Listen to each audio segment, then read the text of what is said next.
Yes, you are now listening to the sound of Sports Reports is Ordered. So, yo, thanks for joining us live. Thanks for downloading. Thanks for the YouTubes. But we need you to keep liking, subscribing, all that stuff. It's free. Share it with your grandma. And check me out real quick. That's my we just hired Dan Quinn face.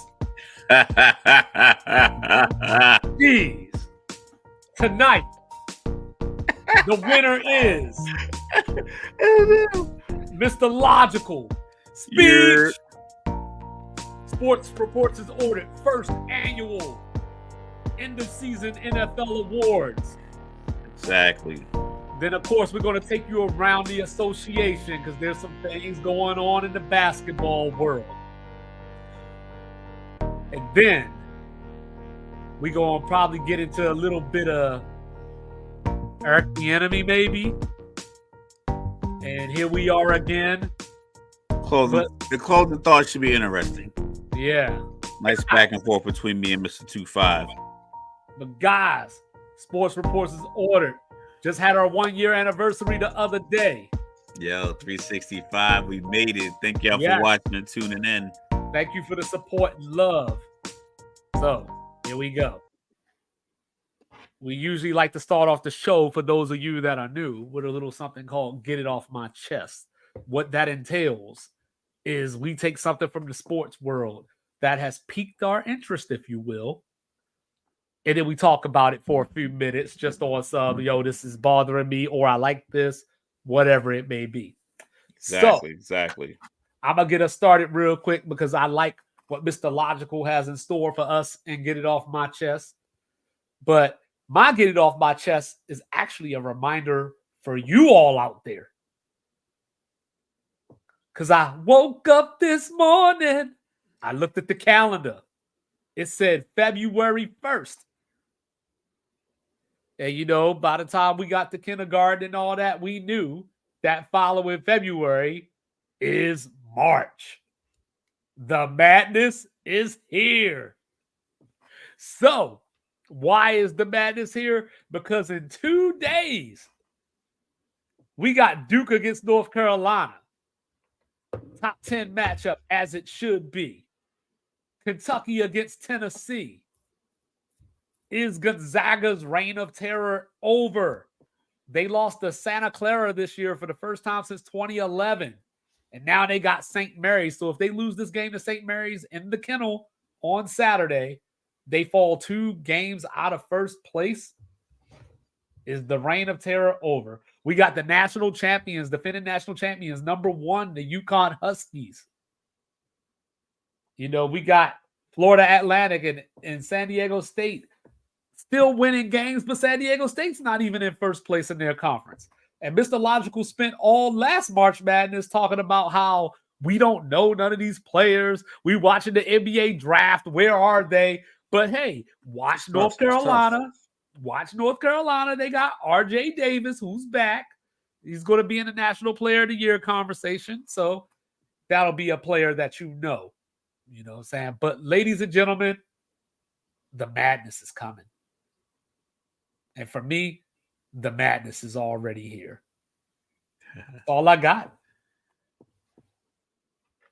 Wonderful. He's talking about college basketball. We like to build our block so we kind of transition naturally. So this kind of works in our favor. If you tune in the NFL Network right now, you have the East-West Shrine Bowl. It's going to be filled with a lot of young athletes, football players trying to make their way to the NFL. They want to show you their skills. They want to show you their speed, shuttle run, the 40, the jumping ability, the catching ability, the blocking ability, tackle ability to read a defense, ability to read a room, their interviews. They want to showcase, 2, 3, 4 years, whatever amount of film they put on, that they can show all these NFL scouts, coaches, GMs, owners, so forth and so on. So with that being said, stop asking these black players about their terrible upbringings if they had one. That is not the key. I don't want to know how he felt about growing up in foster care. I want to know how good does he feel about himself being a football player and what asset can he be to a football team. I don't want to hear about, oh, what was your relationship like with your mother? Was she on drugs? And if she was on drugs, I don't want that to be the focal point of the draft pros and cons, or something interesting about this young man. He grew up with his grandmother because his mother was in prison and his dad was shot in a drive-by. That sounds outrageous, but it happens every single year. I understand that struggle makes us tougher. I understand that steel sharpens steel, iron sharpens iron. But if I'm interviewing you, I want to know about how you feel about football. How'd you enjoy your time at Auburn? How'd you learn from the senior quarterback that was ahead of you when you were a freshman when you got to Ohio State? I want to know what running back coach had the most impact on you. I want to know if the strength conditioning coach helped you hit your personal record in the squat. That's what I want to know about you. I don't want to know about the fact that your brother was shot in a drive-by in East Palo Alto. I don't want to know that, your sister you live with her when you were trying to get a JUCO. Like, all of that is great. Was your mama a hooker? I don't want to hear if your mom was a hooker, because let's keep it a bean. Trent Dilfer got drafted. He had 12 touchdowns, 12 interceptions his year that he got drafted. I don't think they asked him if his uncle was abusive or not. I didn't hear about whatever was going on in Trevor Lawrence's family. I don't know, because I'm pretty sure everybody got a bad egg. Everybody got a bad seed. Mm-hmm. I don't know what happened in Baker Mayfield's family. Johnny Manziel was out in college acting a fool. Didn't ask him anything about that. They would expect him to go number 1 overall. So stop asking the guy. I get it. Yeah, his name might be called Jacarius or DeAndre or whatever. It could be goddamn Tony Spanks, whatever his name is, whatever his life was about outside of football.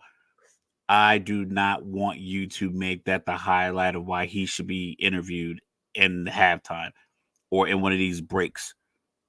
This guy, this grown man, this young man went out, put his body on the line for free for the most part to get an opportunity to go to the NFL. The last thing he wants to talk about is living in a car with his grandma. So stop asking these dumbass questions. Stop posting these dumbass questions unless you're going to ask so-and-so about an uncle that dealt a little meth. And we know the demographic that deals with meth. It ain't mine. So if you're not asking about meth, you're not asking about trailer park life, if you're not asking about any of that, don't ask about being a foster child. Don't ask about drive-bys or whatever the case may be. Ask them about how fast do you run the 40-yard dash? How many times can you bench press 225 pounds? That's it. Speaking of meth, shout out to the Wu-Tang Clan. You know what I'm saying? Tony Spanks. I got a new name for my next 2K player. I don't know where that came from. Like, I was thinking of like Banks, Tony but I think that's a real guy's name. You know what I'm saying? Lloyd Banks, something. I don't know. But yeah, like the hooker one always gets me. Like, everybody talks about Dez Bryant and his temper, all this kind of stuff. Like, if he had the temper that we think that he has, he'd have punched that person that asked him that question. It's so ridiculous, man. It's like I saw it, like literally. That's what made me. Because where was I when I think it was at my office. I can't remember where I was, but it was on TV, and one of the players getting interviewed. Like, tell us about your time in foster care. Like, nah, tell me about your time in Kentucky when you were running the football. Yeah, tell me how you got 1,400 yards rushing and 13 touchdowns. Like, I want to know about that. Tell me how somehow you played great against Florida's athletes, but you had trouble with Vanderbilt. Tell me. Give me a real question. Or if I'm talking to like a quarterback or something, who was your toughest opponent and why? Like, what defense put you on your toes more than the rest of the defense that you played? What coverage do you like to see when it's a go route in the route? Yeah, tree. Oh, I love throwing this route against cover 2 is one of my favorites. I love just fitting it between the safety and the corner. Cool. I don't want to hear about your time. What? You just inspired me, man. I'm gonna take the Wonderlic test tomorrow. I've taken it before. I did pretty good. I did better than some of these numbers. I did better than Vince Young. I'll tell you that. Oh man, nah, Vince. Come on, Vince. We love you, Vince. I definitely did. I didn't hit Greg McElroy numbers, but I definitely got Vince Young. You know what I'm saying? So, speech, we got the award season coming up. We're going to tell you who we First of think. all, I want to thank my connect. Oh, okay. Yeah, yeah. There you go. You know what I'm Most saying? important We going to person. tell you who we think is going to win the award, like who the media is going to vote for. And then we're going to tell you who we choose. Now, some of them we might agree on, as far as with the media, but I think there's some we probably don't agree on. So let's take it to the top, Mr. Logical. Who is your MVP and why? All right, I've gone back and forth on this. Okay. I understand the gambling odds because every once in a while I like to get my little gamble on. Regular season MVP based on how the award has been given out for the last few years, it would be Josh Allen. What? That's as the award's been given out. He won big games down the I'm about to send stretch. somebody to cut your mic. A lot of total touchdowns. He had more total touchdowns than Lamar. He had more total touchdowns than Dak. He beat big teams. Yes, they struggled in the middle. The problem is the Ward isn't the most outstanding player. The Ward isn't the NFL version of the Heisman. It's the most valuable player.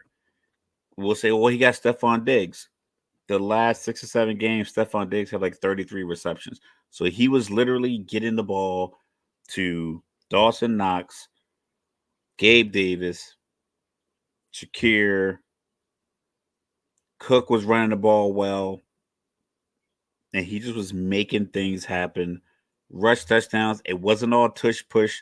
Like I like Jalen Hurts, but I think a lot of times when you get the ball down in the one, when Swift ran it down 40, 50, 60 yards on the drive, or you get a throw and what's the boy name? AJ Brown can't get the ball in because he catches DeAndre it Swift. Yeah. and he toe taps at the one, and it's like we all know what's coming next. 8 or 9 of Jalen's touchdowns came from that. A lot of Josh Allen touchdowns came from. Granted, it was a fake slide against Pittsburgh. That didn't count, but a lot of runs like that, big runs, 12, 13-yard scrambles, running through the safety on the back end, and he held down his team. It looks bad in comparison because he lost to Patrick Mahomes in the playoffs, but so did the guy who's probably going to win MVP. So I wouldn't hold it against him. But as far as every year in the last 4 or 5 years, it's essentially gone to the most TD wins productive quarterback. And he was that. I know Dak is, might be an argument based off my argument for Josh Allen. Someone can make that same argument for Dak. But Dak being such a high profile team, they were good all year. Like their only lows were when they came across good teams. It wasn't like they had a bad stretch early where you were, 4-3 and it was a bit of a struggle, and then you go on a run. Dak was, they're 9 wins, but then they lose to Miami. 9, still sitting on 10 wins, lose to Buffalo. So it just was like you have a good team. You just as a playmaker, you're not consistent. Josh Allen had some bad games early on and still ended up having, most total touchdowns for, keep up there with total touchdowns for QBs, yards, rush yards, impact. I mean, his coach is on the hot seat every week. Offensive coordinator change, maybe some of that's part of it, but to overcome all that stuff mid-season, I would say any other year, Josh Allen would be the MVP candidate. So I probably would have cast my vote for him because, like I said, I eliminated him like 7 weeks ago, 7, 8 weeks ago. I'm pretty sure, like on this podcast, I said, nah, you can't do it. But then knowing that the reasons I gave, like you gave away 2 or 3 games, and then to come back and then to win your division and end up as a 2 seed when people pretty much had you pegged as a team that was going to be in a rebuild week 8 to be number 2 in the AFC, for all intents and purposes, a tougher conference. I'm like, that's value to me, to overcome what your early setbacks, grind, still put up the numbers you put up, still put up the touchdowns you put up, still put up the wins you put up, tough games against in-division, opponents. So I'm going to go ahead and say Josh Allen would have been my MVP vote if I had one. All right. Well, ladies and gentlemen, we just learned that Mr. Logical will never have an MVP vote. So on that note, the audacity. Turn the camera off. So on that note, all right. We all know. We didn't discuss this beforehand, so whatever he says, I'm argue. No, you don't argue. I don't care how way. Everybody's going to argue with me. I'm 2-5. Anyway, it better not be Dak Prescott. You know what I'm saying? This is how it goes. So we all know Lamar Jackson will be the MVP. And Lamar Jackson is the MVP. If you don't look at the numbers, if you just say this team without this player, or, hey, look at his lack of receivers and Baltimore was able to do the things that they've done. If you ignore the fact that they have the number 1 defense, number 1 in points allowed, number 1 in yards allowed, and you just want to give the quarterback the credit, then Lamar Jackson's your MVP.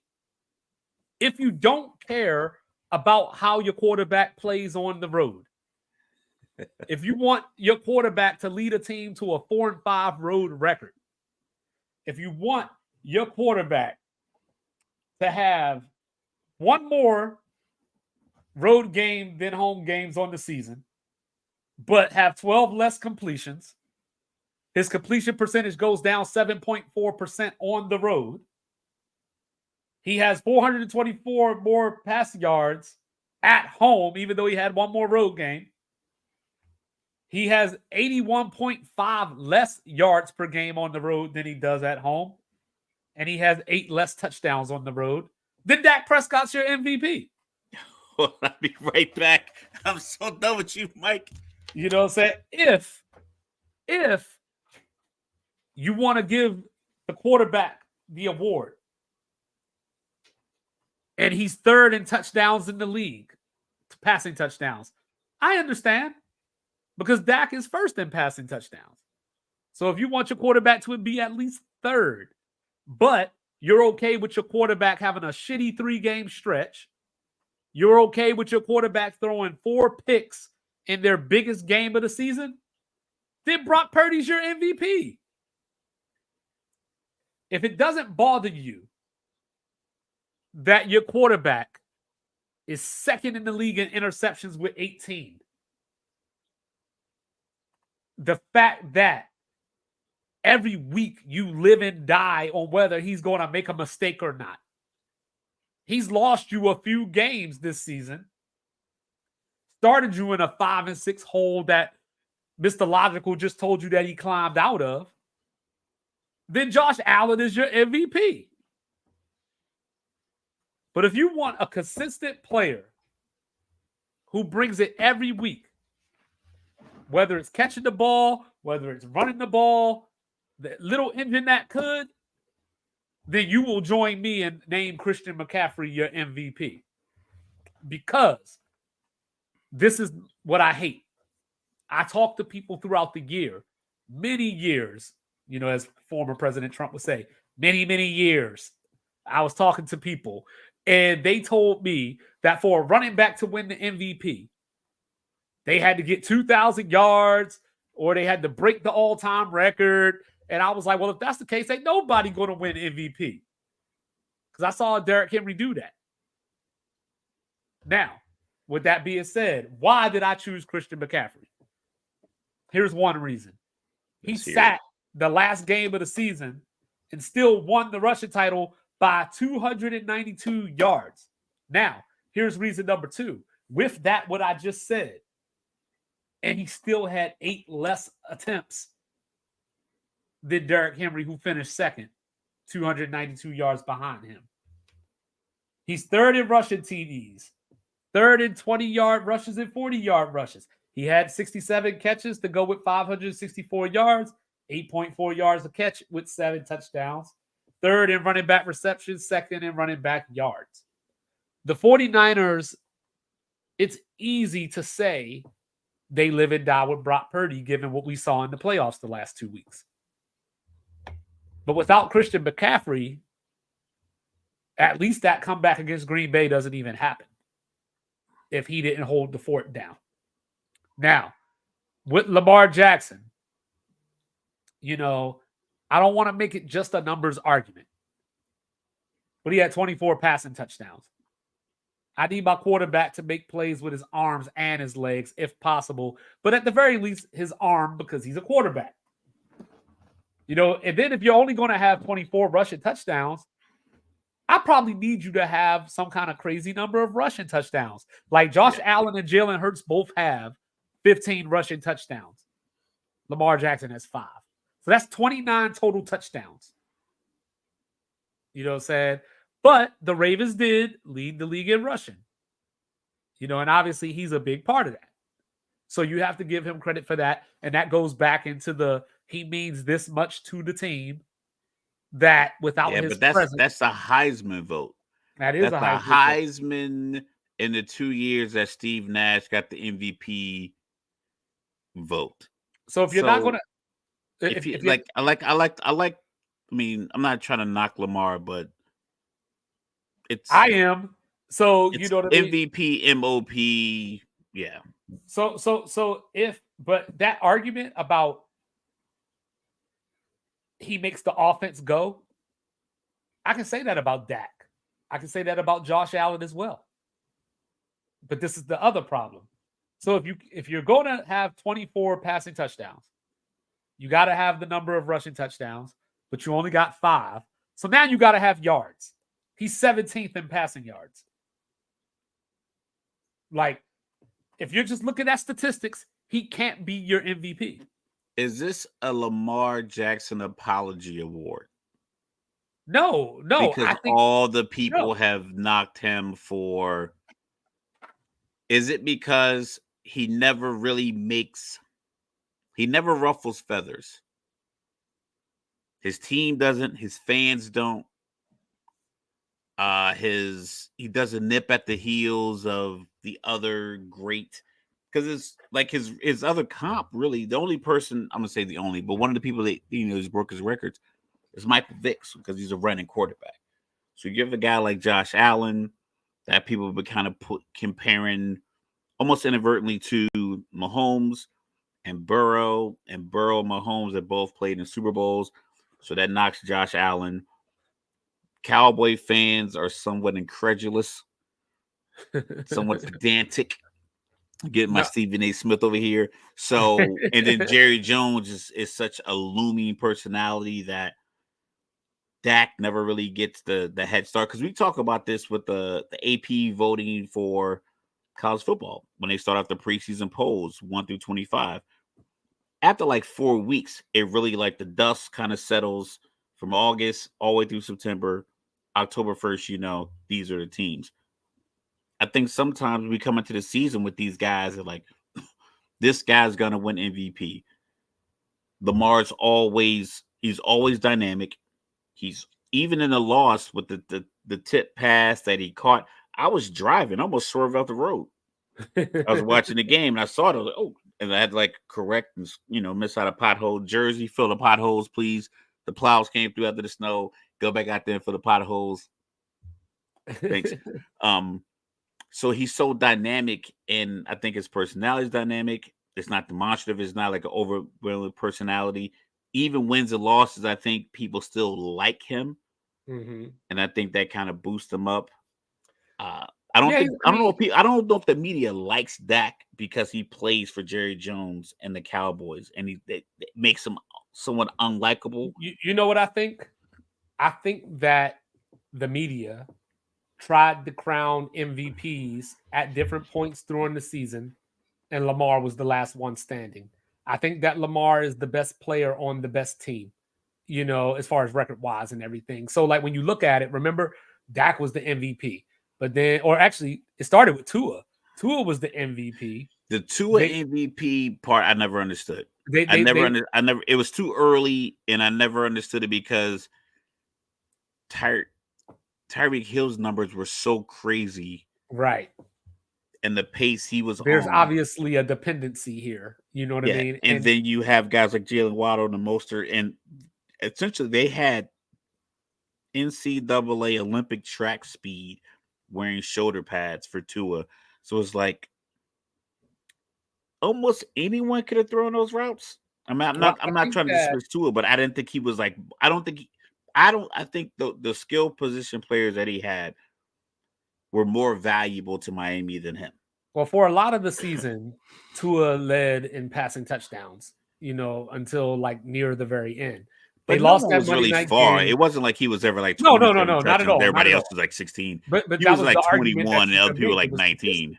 You know what I mean? But then they lost to Tennessee on that Monday night football game when Tyreek Hill got hurt. And he couldn't get Then, the first then it down twice. became Dak.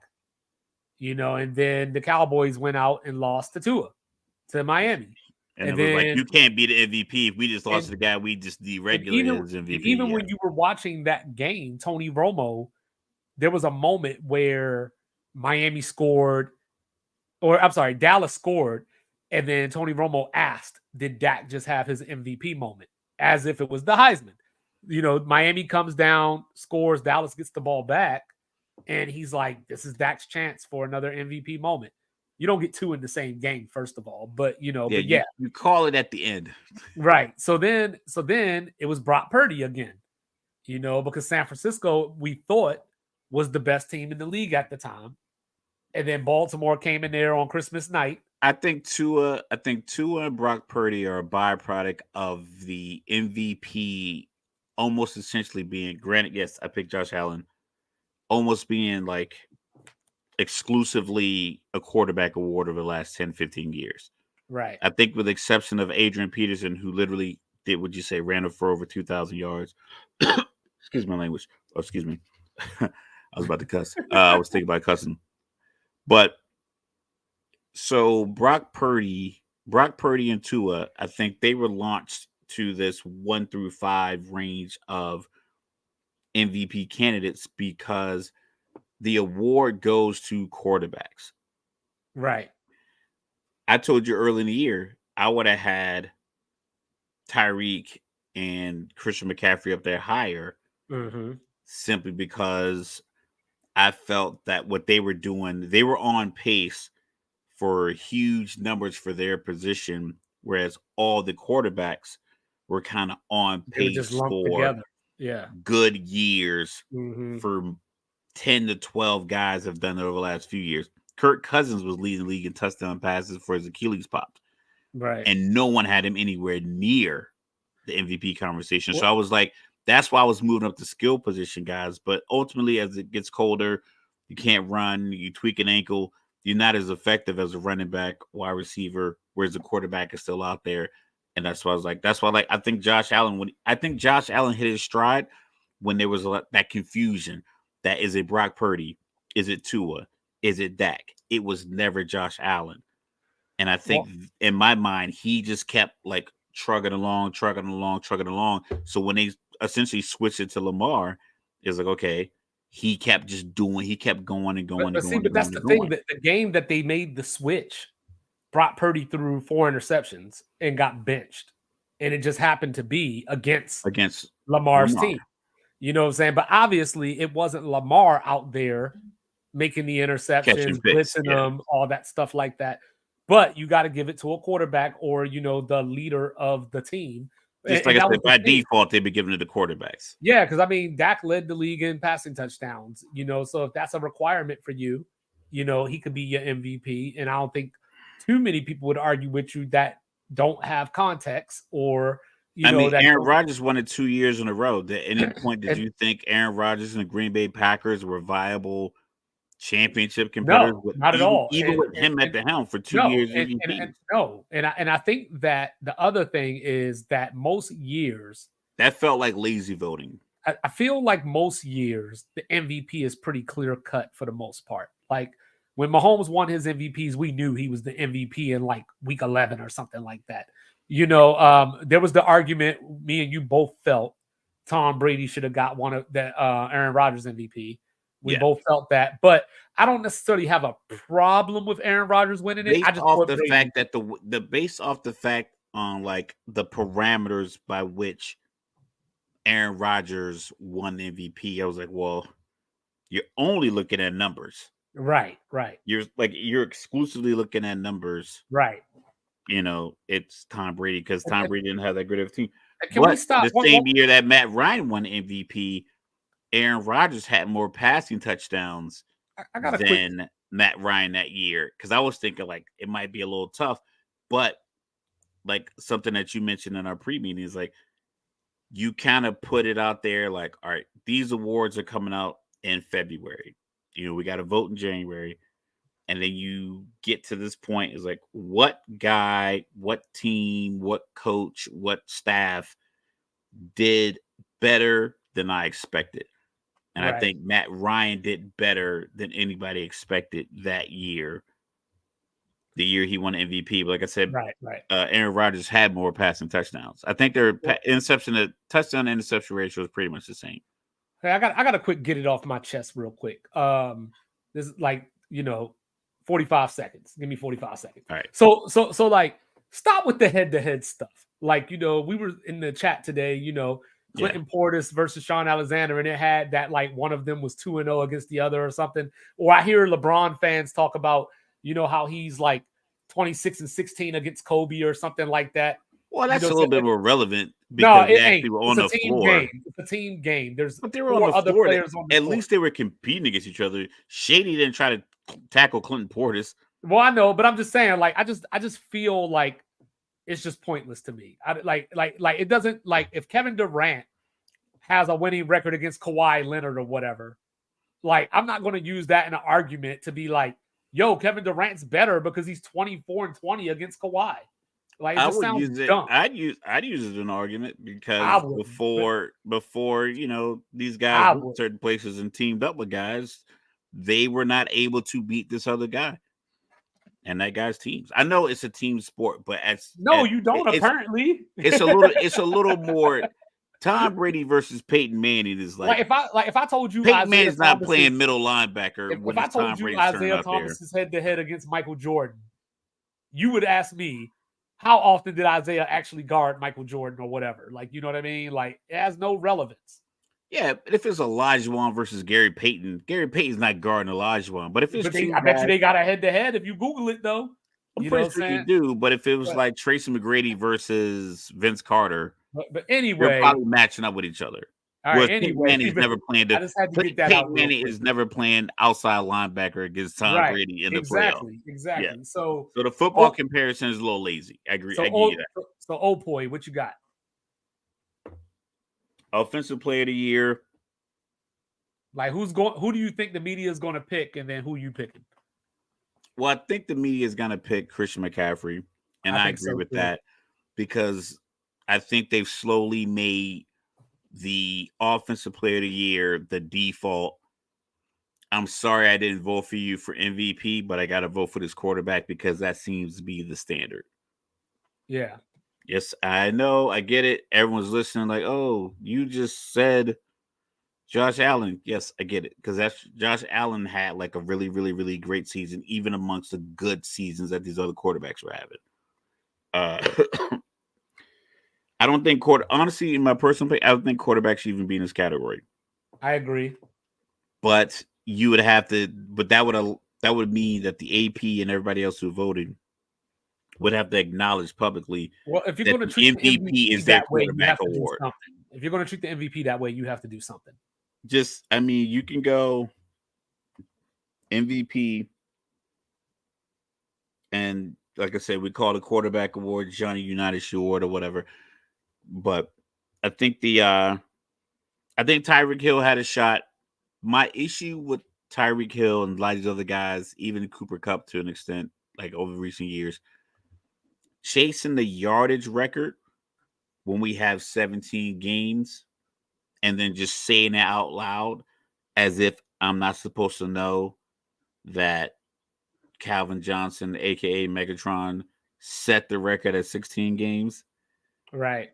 So it's a yardage thing.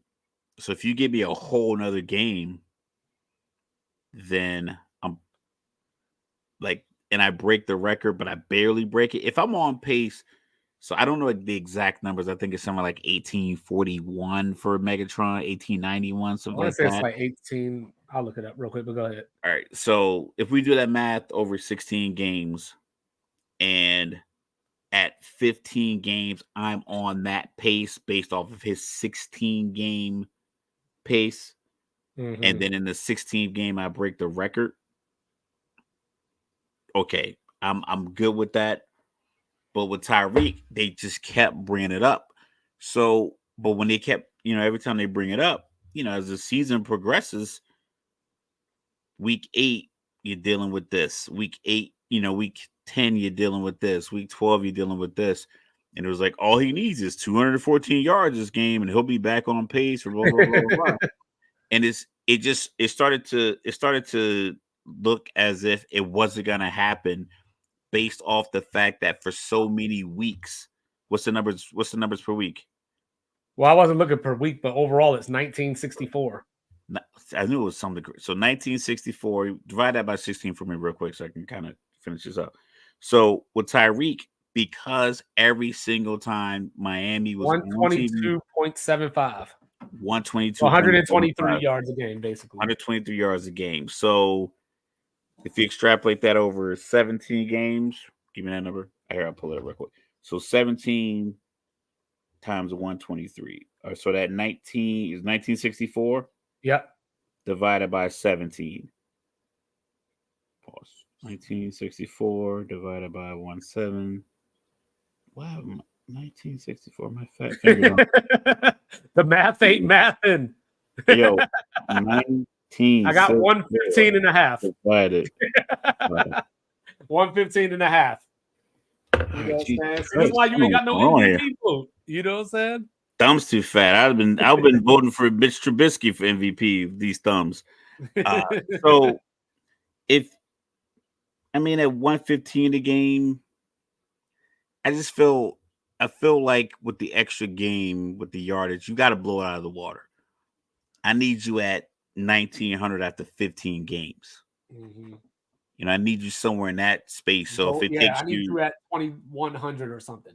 Yeah, I need you to blow his record out of the water. You come down here with 1965 and 17 games. It's not. Tyreek Hill, to be fair, he has been on pace. He just keeps getting hurt. But that's the thing. He would be on pace and get hurt, and then the next week, the number would be right. If he gets 197 yards this game, he'll be back on pace. Right. So, but going back to Christian McCaffrey, because of the Shanahan, the legacy of how they run the ball and the impact. Like I said, we were talking about Clinton Portis earlier in the group. Shout out to the Hot Box. It's just that zone running scheme. Mostert down in Miami, and then you got Elijah Mitchell in San Francisco. And even the running that Shanahan kind of implemented with Devontae Freeman and Tevin Coleman when he was in Atlanta. It just seems as if when you put a running back behind that, they have success. Christian McCaffrey is no exception to that. I just think that's probably why he probably didn't get that many MVP votes, because we've seen guys who do that for 2 years and then we never hear from them again. Like, I don't know where Devontae Freeman. But to me, that shouldn't matter. It shouldn't matter. It shouldn't matter. It's like when we talk about college football and we're like, oh, Georgia's been good the last couple of years. Let's make them number one. It's like, okay, cool. But Randy Moss caught 23 touchdowns from Tom Brady that year.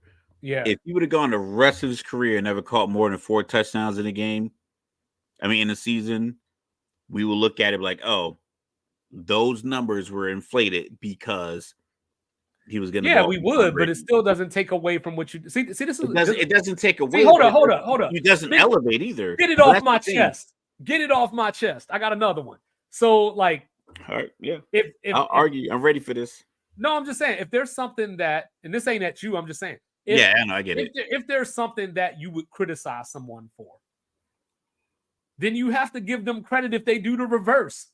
So, like, for example, Brock Purdy, he's only good because of the team around him and the rest of the talent. And it's like, if he wasn't doing the things that he was doing, you would criticize him for not. I'm not saying like that. No, What not you. I'm just saying in general. No, I'm just saying in general. But my general statement, as far as like the CMC thing, is that so many guys with the Shanahan coming down from his pops down to Kyle, so many running backs have had a splash season of 12, 13, 1,400 yards multiple times. Denver, Washington, Atlanta, now San Francisco. Like, so many guys have already had that success. And then after that, we didn't hear anything from them.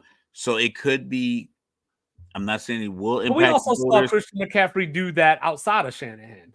Yeah, and he caught like 116 passes from Cam Newton one year and like 108 another year. Yeah. So I'm not saying he's not a dynamic running back. It's as far as that, if you're going to pick, are these numbers because he's CMC, or are these numbers because he's in Kyle Shanahan's offense? But because, like I said, the default Offensive Player of the Year award has gone to the guy they didn't vote for MVP. Generally, he is that guy that they would pick over Tyreek Hill. See, and I would get the Shanahan thing if we were talking about Elijah Mitchell. Like, I think that makes more sense because, he doesn't have the pedigree / I mean, it's career that Christian McCaffrey. I think Raheem Mostert down in Miami, essentially running the Shanahan systems, a proxy from Mike McDaniel. I believe he had like 17 to 18 rushing touchdowns. I think he had 19. I know he led the league in rushing touchdowing, but you know what I mean? But I mean, I don't know. But I don't know. But it didn't look like that. 1,000 yards. But it didn't look like that when I can't think of the dude's name right now. Ahmad something. I can't think of his name right now. But the Dolphins had another running back previously, and it didn't look like that. So they had Myles Gaskin, and it didn't look like that. You know what I mean? So he had 1,000. He had 1,012 yards. Yeah, I think he finished third or fourth. Or no, he finished top 10 in rushing. But he also missed some games too. Yeah. But I get what you're saying. I just don't think it applies to Christian McCaffrey. You know what I mean? Like, because we've seen it. Like we saw Clinton Portis play for some different teams. We didn't see Terrell Davis play for a bunch of teams, so it could apply to him. It could apply to Orlandis Gary I'm still shocked and Mike Anderson. It could apply to them.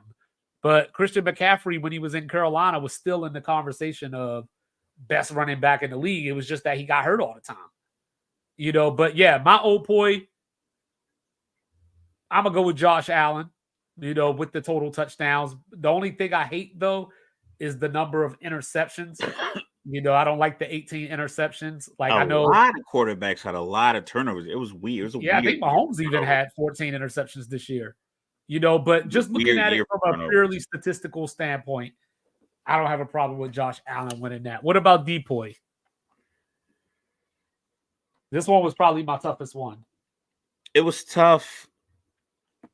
I'm going to go with the bull, Myles Garrett.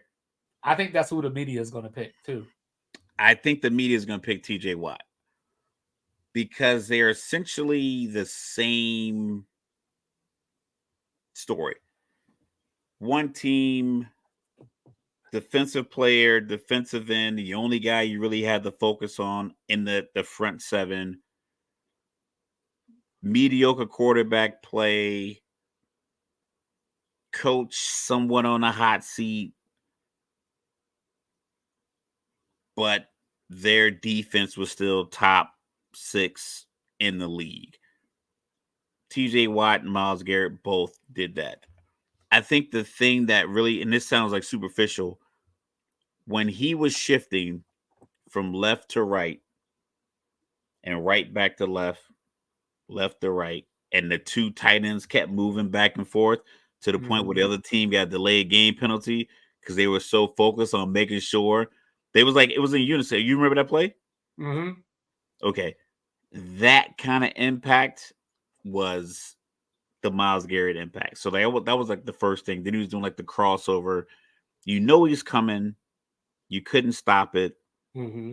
And he's on a team that was traditionally underwhelming as far as success. I think Pittsburgh with TJ Watt, yes, he is the catalyst. He is the engine that makes that train go. I just feel like Pittsburgh as a whole, without TJ Watt there, they can make things happen because the construct of their defense. I know there's wins and losses, but a lot of it is because the quarterbacks can't make plays. He does make up for the fact that the quarterbacks can't make plays to get them off the field. But Myles Garrett's availability and his impact week in and week out is like why, in my opinion, he would be my defensive player of the year. Yes, I think the media is going to take him. I think they're going to pick Myles Garrett. I am going to pick TJ Watt. 19 and a half sacks speaks for itself. The person that surprised me when I looked at this was Micah Parsons, because I don't understand him as a player. And I think part of that is Dan Quinn just not knowing how to deploy him, if you will. Because as I look at Micah Parsons, there's a lot of games, these bigger games, where he seems to have no impact. Like, it's easy to lose him, forget that he's playing sometimes. Like, I think in the Green Bay playoff game, he only had one tackle, but I was shocked that when it comes to pressures, he's got Watt and Garrett beat by like 17-20. You know what I mean? So I was shocked by that. So I think that any of those three could win it. Like, any of those three would be a good choice. I say 2 out of those 3. I eliminated Crosby when I looked at it, because his team didn't win enough. And I eliminated Bland.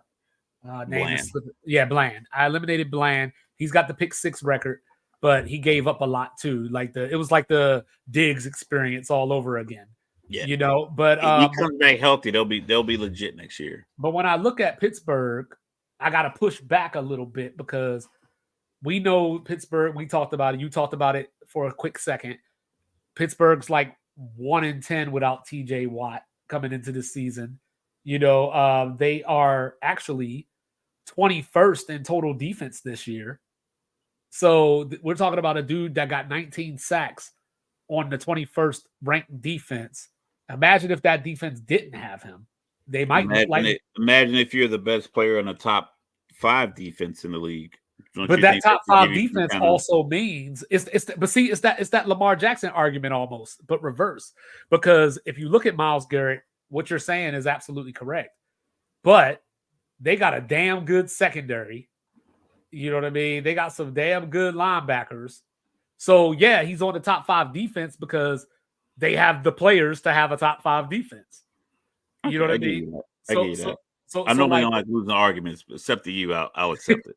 So with TJ Watt, they have Mika Fitzpatrick, and Joey Porter Jr. is in the Rookie of the Year, Defensive Rookie of the Year conversation. He's skinny. You know what I'm saying? So that's who I wanted in Washington. I wanted him over I forgot his name, Forbes. I wanted him over Forbes. You know what I mean? But the dude from Mississippi State, right? Yeah, but Washington 160 at the combine. Yeah. You're Washington, a tough football player. If you can run around here hitting grown men, you weigh 160 pounds. Washington always disappoints me, though. But you got Dan Quinn, though. Yeah, exactly. Washington disappoints me. Myles Garrett did have 17 tackles for losses, on the season, along with 15 sacks. So it wasn't like TJ Watt had 21 sacks and Myles Garrett had 12. You know what I mean? 19 and a half and 15. So, but also Cleveland ran into the Dak problem. We talked about this before the playoff game. What's that? Where their numbers on defense drop really, really bad on the road. They go from like a top 5 defense to like a top 17 defense when they go on the road. But they were also it's not his fault. It's not his fault. Inconsistent with at quarterback. No, it's not his fault, but that's just something And that I noticed. Pittsburgh wasn't very consistent, but we knew early on that their quarterback play wasn't great. So I give you that. But they were getting surprises at quarterback. Well, It was like TJ fucking Jack in the Watt, in Box. my opinion, TJ Watt single-handedly basically won the Monday night game against Cleveland. That was a lot of turnovers. Yeah, and A he had a lot touchdown. of I think he scored turnovers. 2 touchdowns overall on the season. I like Myles Garrett a lot. Like I said, I think that's who will be the winner. I just value This TJ a this little bit more. NFL.com poll, granted, is only 23 participants, and these are like employees of NFL.com. Right. They have JJ Watt as the Or that's TJ. their winner. Oh yeah, I keep saying JJ TJ. So yeah. So per NFL.com, they got MVP Lamar Jackson. He needs a nickname. Should have got. It's too late now. I think he won't get. He got one. a nickname. Action Jackson. No, Heimlich. Oh wow, we trying to get this guy to watch our show. You Tag him in it. Tag him in it. Maybe he'll argue with us. know what I'm saying? Christian McCaffrey is your old boy. Defensive Player of the Year per NFL.com. This is not like an official ranking. Is TJ Watt with 11 votes. Myles Garrett got 9. Parsons got 8. Bland got 2. Crosby got 2. Now we got Offensive Rookie of the Year. We can pretty much lock that in. Yeah, we both, I think, got CJ Stroud. That's and CJ the Stroud. media is going to pick him as well. Yep. 23 touchdowns, 5 picks. And I keep in mind, like, I think those picks, I think he had one game of 1, another game of 1, another game of 3. And there's a lot of And he people played out there. 16 games. So that means 13 games he had no interceptions. There's a lot of people out there, no shots, it's just facts. There's a lot of people out there that say that Justin Fields would flourish more with a non-defensive coach. You keep hiring these defensive coordinators with the young quarterbacks and it stalls. I don't buy that. I don't buy that either. That's what I'm trying to get to. CJ Stroud had a a defensive coach called it plays. Like if Bill Belichick was out there calling pass plays, like case in point, Mac Jones out there getting play calls from look at this. Matt Patricia last year. Basketball's crazy. Philly with the 10-point halftime lead with no Embiid. Those dudes are prime athletes. I know, but I'm just saying. Maxie. Hold up. Just to prime our topic later, right? Maxie got 32 at halftime. You know what I'm saying? But go ahead. Gotta pay him. Yeah, so I mean, if you think about these awards and quarterback play and everything else, I think it's just a matter of time before they figure out, give these guys a shot, see what they can do. Right. And when you have a guy like CJ Stroud, and then you have a guy like Justin Fields with the defensive coach, and it's like the defensive coach doesn't call the plays though. Right. So when the offensive coordinator, either from the booth or the sideline, calls it, you gotta hit the first read. I like the fact that Justin Fields is potentially available because I want to jolt with my own franchise, because I think that's a possibility. But in the same sense, I was talking to my dad. I was like, because it's rare that a guy gets drafted by one team and then goes to the next team before he signs his deal, like his 6 or 7 years in. I don't know if the new regime is going to be married to him, right? The way this current regime is married to CJ Stroud, right? And I think that's going to be a problem for Bryce Young. Well, I think the idea though is that a lot of the defensive coaches don't know how to hire offensive coaches. They don't know who the good offensive. But if I'm hiring offensive, even though they coach against these dudes too, I'm an offensive guy. Like, I think the defensive coach, I think it's a fallacy in it, because it sounds good, because no one's really qualified to quantify it. They just say, they'll just take the end of year stats and say, see, defensive coach. Mike Tomlin's defensive coach, never had an under 500 season. Bill Belichick was a defensive Bill coach. Belichick has 8 Super Bowl rings, 2 as a coordinator, 6 as a head coach. He's been under 500 last couple of years. So just this blind narrative that because you have a defensive coach. If the defensive coach is out there trying to call plays, like Todd Bowles didn't call any plays. Like His Matt Patricia. just got hired on to be the head coach in Carolina. Granted, I think both decisions made by the Tampa Bay coordinator and the Carolina front office. I don't know if that's really going to work. I think Seattle is the only coach. I mean, I don't want to but Seattle, I think, is the only one that got the right coach. I want to say no, you don't. I was here last week. I heard what you said. Yeah. I was thinking the same thing about Dan Quinn. I was like, because this is my argument, like for Dan Quinn going to Washington. Hold on. We'll get there. We'll come back to that. We'll come back to it. All right. So who you got for defensive rookie of the year? I got Will Anderson. I think I knew you was going to say that. I mean, I'm just going chalk. Sometimes it's like you said it last week. Sometimes the easiest answer is the correct one. You know, we can dig deep and be like, "Oh, Jalen Carter." Like Philly's defense. I think that's who's going to win. I think that's who's going to get it. Jalen Carter. Yeah, I think that's who the media is going to vote for. No, because if he would have caught that interception on that Mahomes spike when he dove through the legs, I think that would have been maybe the moment. That'd have been his Heisman moment. That would have been his Heisman moment. But the fact that Phillies had such a fall off, they replaced and or fired or demoted and promoted defensive coordinators throughout the season, and it wasn't like he was what they call the force multiplier. It wasn't as if they were having these issues, and his presence made a difference. Like Chris Jones in that Baltimore Kansas City AFC game, when he took his breather and he came back in on second down, because I think Baltimore would get the ball and he would take a breather from the whole time obviously the offense on the field. Baltimore get the ball back, and I think they would bring it back in on second down. Mm-hmm. Hopefully it's 2nd and 9, 2nd and 10. And he would do his bull rush up the middle, and he did the same thing on third down.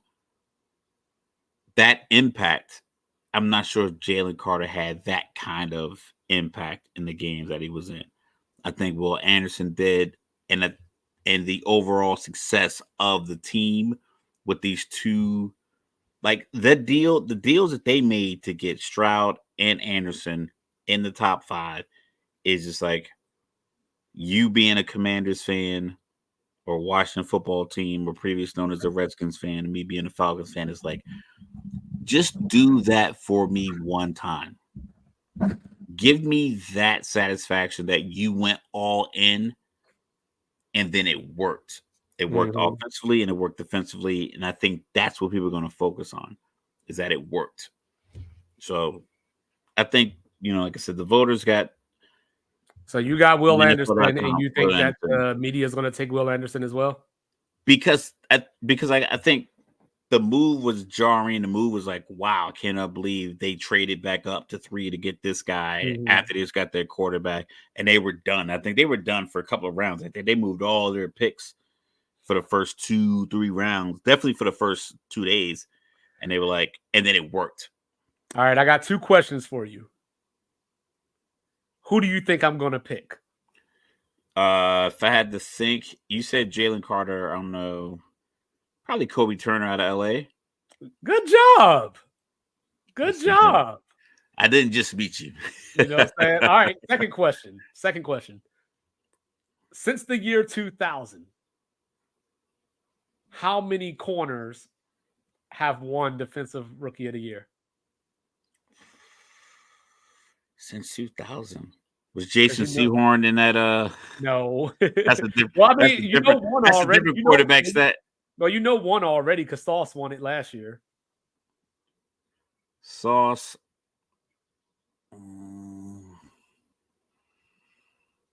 Corners? Yeah. 3? Correct. I can't name them though. I'm I not. was going to. That was the next Yeah, question. That was the next question. I was I So, was so we I was got, thinking so like we maybe got. Stingley, but I don't think Stingley was one. No, he was a rookie 2 years ago, right? Yeah, no, he didn't get it. So it Yeah. was Sauce, Marcus Lattimore, Okay. and Marcus Peters. Those are the. Yeah, I like Marcus Peters a lot. I I like when like he him runs too. He them. I reminds like me when a he lot. runs the stands with fans. He reminds me a lot of Asante Samuel, and he's a lot of feast or famine. You know what I mean? Oh yeah, if you double move him, if he doesn't have safety up over top and you double move him, you go get him. But if you run that hitch route, he's taking that to the house. But He's yeah, jumping that. I think he's like second in active interceptions. I did consider the reason I asked the DB question is that I did consider Devin Witherspoon for a second. 79 tackles as a corner. Still had some picks. All that good stuff. So I think he was a good player. I didn't pick Joey Porter at all because I just felt like I definitely saw him get beat up a lot. Yeah, You he's a know, small dude. Yeah, you know what I mean? And I mean, I like him. Like I said, I wanted to draft him for Washington, but so I eliminated him early. I eliminated Jalen Carter, unfortunately, because I did the whole thing. This is my blind spot. We talked about it. I did the thing where I was like, but look at all the stuff Philly got on defense around the line and around the linebackers. Like, yeah. his job is easy to some degree. Like, He has 4 or 5 dudes that he's won championships with in his locker room yeah, from college. and you got people that like the defense has to focus on a lot of people in Philly's defense to where initially a rookie isn't going to get that attention, no matter how good he is, when you Correct. still got what they have. I like Will Anderson. I thought he was going to be the first defensive player taken, in the draft last year coming into the draft. So I was always high on Will Anderson. But when I look at Kobe Turner, led all rookies in sacks on a defense that really didn't amount to much, that really wasn't much, that didn't have a lot of regard for it coming into the season. So that's my blind spot, Yeah. So I went with him mostly for those reasons. I just think that when I watched him and Will Anderson are the ones that had the most impact. Like Jalen Carter had a lot of impact, but like I said, he had all those other dudes around him too. Yeah. You know what I mean? He was allowed to be free. Yeah. Yeah. So to me, it came down to Anderson and Turner, and Anderson had one less sack, but he was a disruptor too. So I think you can't. To me, you can't go wrong with either Turner or Anderson. Yeah, and Anderson was a disruptor on a team that, like you said, your blind spot wasn't expected to do much. Right. And they didn't have any real veterans to say his success is because this other person is here. Right. Whereas Turner has a Super Bowl winning head coach who's been to a couple Super Bowls, quarterback Aaron Donald, who's arguably a first ballot Hall of Famer. Just the mystique and the scheme and the structure of the Rams and their successful, like going into it was ironic, is just kind of hurting his stock because he went to a successful organization. It's like, it's not my fault I was born into money and I'm still good at money versus like I wasn't born into money and I'm just as good as this other guy. Right. Will Anderson went to a situation where he wasn't born into money and his output was very similar to a guy but looking at it through that same vein, Kobe Turner went to a team with an offensive head coach, that everything is predicated on the offense. He had Aaron Donald, but outside of that, there wasn't really much impact on the Rams defense, whereas. But the Rams do make moves to fill in these gaps. Whereas they Anderson, Ramsey, they'll trade this, they'll make this move. They do make good defensive. It wasn't as if he was an offensive coach who was oblivious to the impact and the necessity to be good defensively. So Whereas that's the difference. Anderson, went to the architect of the 49ers defense the last couple of years. He did have Grenard. They got the young talent with Stingley. So, I Yeah. mean, they got a little bit of talent. It's just all young. But I think you could go either way. I think that If you had to guess what team was going to win preseason, right. I'm pretty sure we had the Rams winning more games than Yeah, I Houston. think we had them at like 5. You know what I Yeah, mean? but Like our logic for Houston was they were so young. There's no they way need time. they Yeah, need time, but right, yet they more than doubled our expectations, and the Rams just surprised us. I right. think we just were wrong on the Rams and Well, surprised by this. I think part of it was we didn't know how healthy Stafford was going to be. I even Coming thought off with a of that. healthy Stafford, I just didn't think it was going to be sustainable because I didn't believe they had enough firepower. But like I said, I was wrong on the Rams. Yeah, obviously we didn't see I, Puka come in. I was surprised by Houston, and I think that surprise and that sustainability, because it wasn't like they went on a run. It was just they had some good games. They Right. lost a couple. They had a grind. They lost a close one when the kick fell just short against Jacksonville. So I think it was like up and down and up and down. You got your rookie head coach, rookie quarterback, rookie defensive leader. It's just so many elements that should not have worked. Whereas the Right. Rams, we just weren't expecting the elements that were in place to continue to work. So it's a foregone conclusion that D'Amico Ryans is going to win Coach of the Year. I don't think so, man. You don't think I don't. so? I don't think so. I think the I, media was definitely pumping that when they won the last game against Indianapolis. I if you voted for Stefanski or D'Amico Ryans and Dan Campbell third, I think I'm good. That's actually my ranking. Uh, I I want to say D'Amico Ryans because he had a rookie quarterback, but that rookie was more consistently available than the revolving door of quarterbacks that Stefanski had to deal with. Right. Well, you also, Coupled I with mean, the but fact that D'Amico's also a his rookie coach. entire You know time what I in mean? Cleveland, yeah, he's a rookie coach, but I think even as a rookie coach, he was consistently there. CJ was consistently there. They did have the injury to Tank Dell. That was a big deal, but Mhm. because they're so young collectively, offensively, that I think they can overcome it. Stefanski, we had no idea. I didn't know Deshaun Watson was even hurt. I thought the Ohio Lake Superior, Lake Erie water and making like the soaps and lavender oils up there. He was gonna get a good massage in, but the shoulder just apparently never Nah, no worked. more massages for that guy. You know what I mean? So it's like I don't know, taking a dig at him, but it just felt as if he wasn't there. They played PJ Walker, they played DTR, Deshaun Watson played, and then he was out for the Flacco, season. yeah. So it was if you're Stefanski, you're like I've already dealt with Baker for a couple of years. Not necessarily Baker being a problem, but just like trying to figure out the quarterback position with that number one pick. Making Mhm. a trade, the team giving all this money, and then that guy suspended for essentially a year, and I'm running with backups. Then I come back into this year, he's good to go. He's not playing well.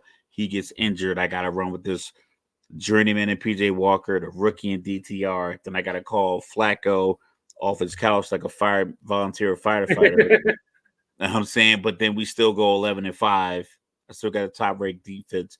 So I think D'Amico Ryans maintained a level of excellence and success and created a culture in Houston that's sustainable. But as far as trials and tribulations that you have to go to maintain success, I think Stefanski had it. So I personally would pick Stefanski. Like I said, it's not a knock on D'Amico Yeah, Ryans. you just going Jack my steez. I'm pretty sure you just switched that up. No, I didn't know. I said they were going to take D'Amico Ryans, but I said if you voted for either of the three of them, but I personally think because they had because you gotta keep in mind PJ Walker and DTR terrible at quarterback. Mm-hmm. Deshaun Watson, I didn't think Deshaun Watson was All great right. last year in Well, the you game know that he what? played, and this year I didn't have any faith in him. So for Mm. him to still be able to coach that team to that many wins is like You that's know what you what? want. You brought this on yourself. You know what I'm saying? Pop quiz. You named 4 of the 5 quarterbacks that started for the Browns this year. Who's the 5th one? It wasn't Dobbs. He didn't do one. So Yeah, I got you got Flacco, Driscoll, DTR, DTR, Deshaun, and Walker, Flacco. There's one more. Deshaun. They had a 5th starting quarterback? Yeah, I mean, granted, it was the last game of the season, but still, he started. I don't know who that is. Jeff Driscoll, man, come on. Don't be disrespectful. Oh, SEC, right? Yeah. But yeah, so they still yeah, won that game. And they won that game with Jeff Driscoll. No, I don't think. I think Cincinnati beat them, but yeah, that was the same thing that I was thinking. Stefanski with the quarterback revolving door.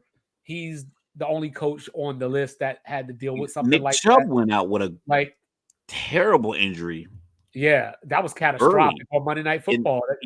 Early in the season, like it was like to the point where you knew when he carted off the field that guy's unavailable to me. And then your starting quarterback that you're paying $230 million to, he's unavailable to me. All guaranteed, by the way. I'm on the hot seat because I play in one of the most fan-passionate cities. I'm a coach in one of the most fan-passionate cities in America.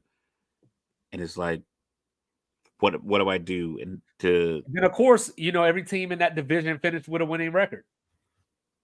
Which hadn't happened since like the 30s or something like that. So DeMeco Ryans obviously deserves votes. He's a rookie head coach, rookie quarterback, relying on rookie Will Anderson. There was a lot going on in Houston to where I don't think anybody major media-wise chose the Texans to win that division, chose the Texans to make the playoffs. Like, I think I heard one person, I just can't remember who it is, but nobody was riding that wave. You know what I mean? So that's something. As far as Detroit goes, Detroit has an infusion of talent. They went out and got Jahmyr Gibbs. They have David Montgomery. They picked him up. Jameson Williams post suspension. Jameson Williams, who's been in the Super Bowl Brown playoffs. He's won duels Jared Goff was a primetime quarterback for so many years with the Rams. I just don't know what Dan Campbell did. You know who Dan Campbell reminds me of? The year. You know who he reminds me of? He reminds me of a dude down in Clemson, South Carolina. Oh, Dabo running up the tunnel in Death Valley? Yeah, he's a rah-rah guy, motivator. You'll run through the wall for him. But I don't know how much actual day-to-day coaching is actually going on. I think he's a good coach. My thing is that if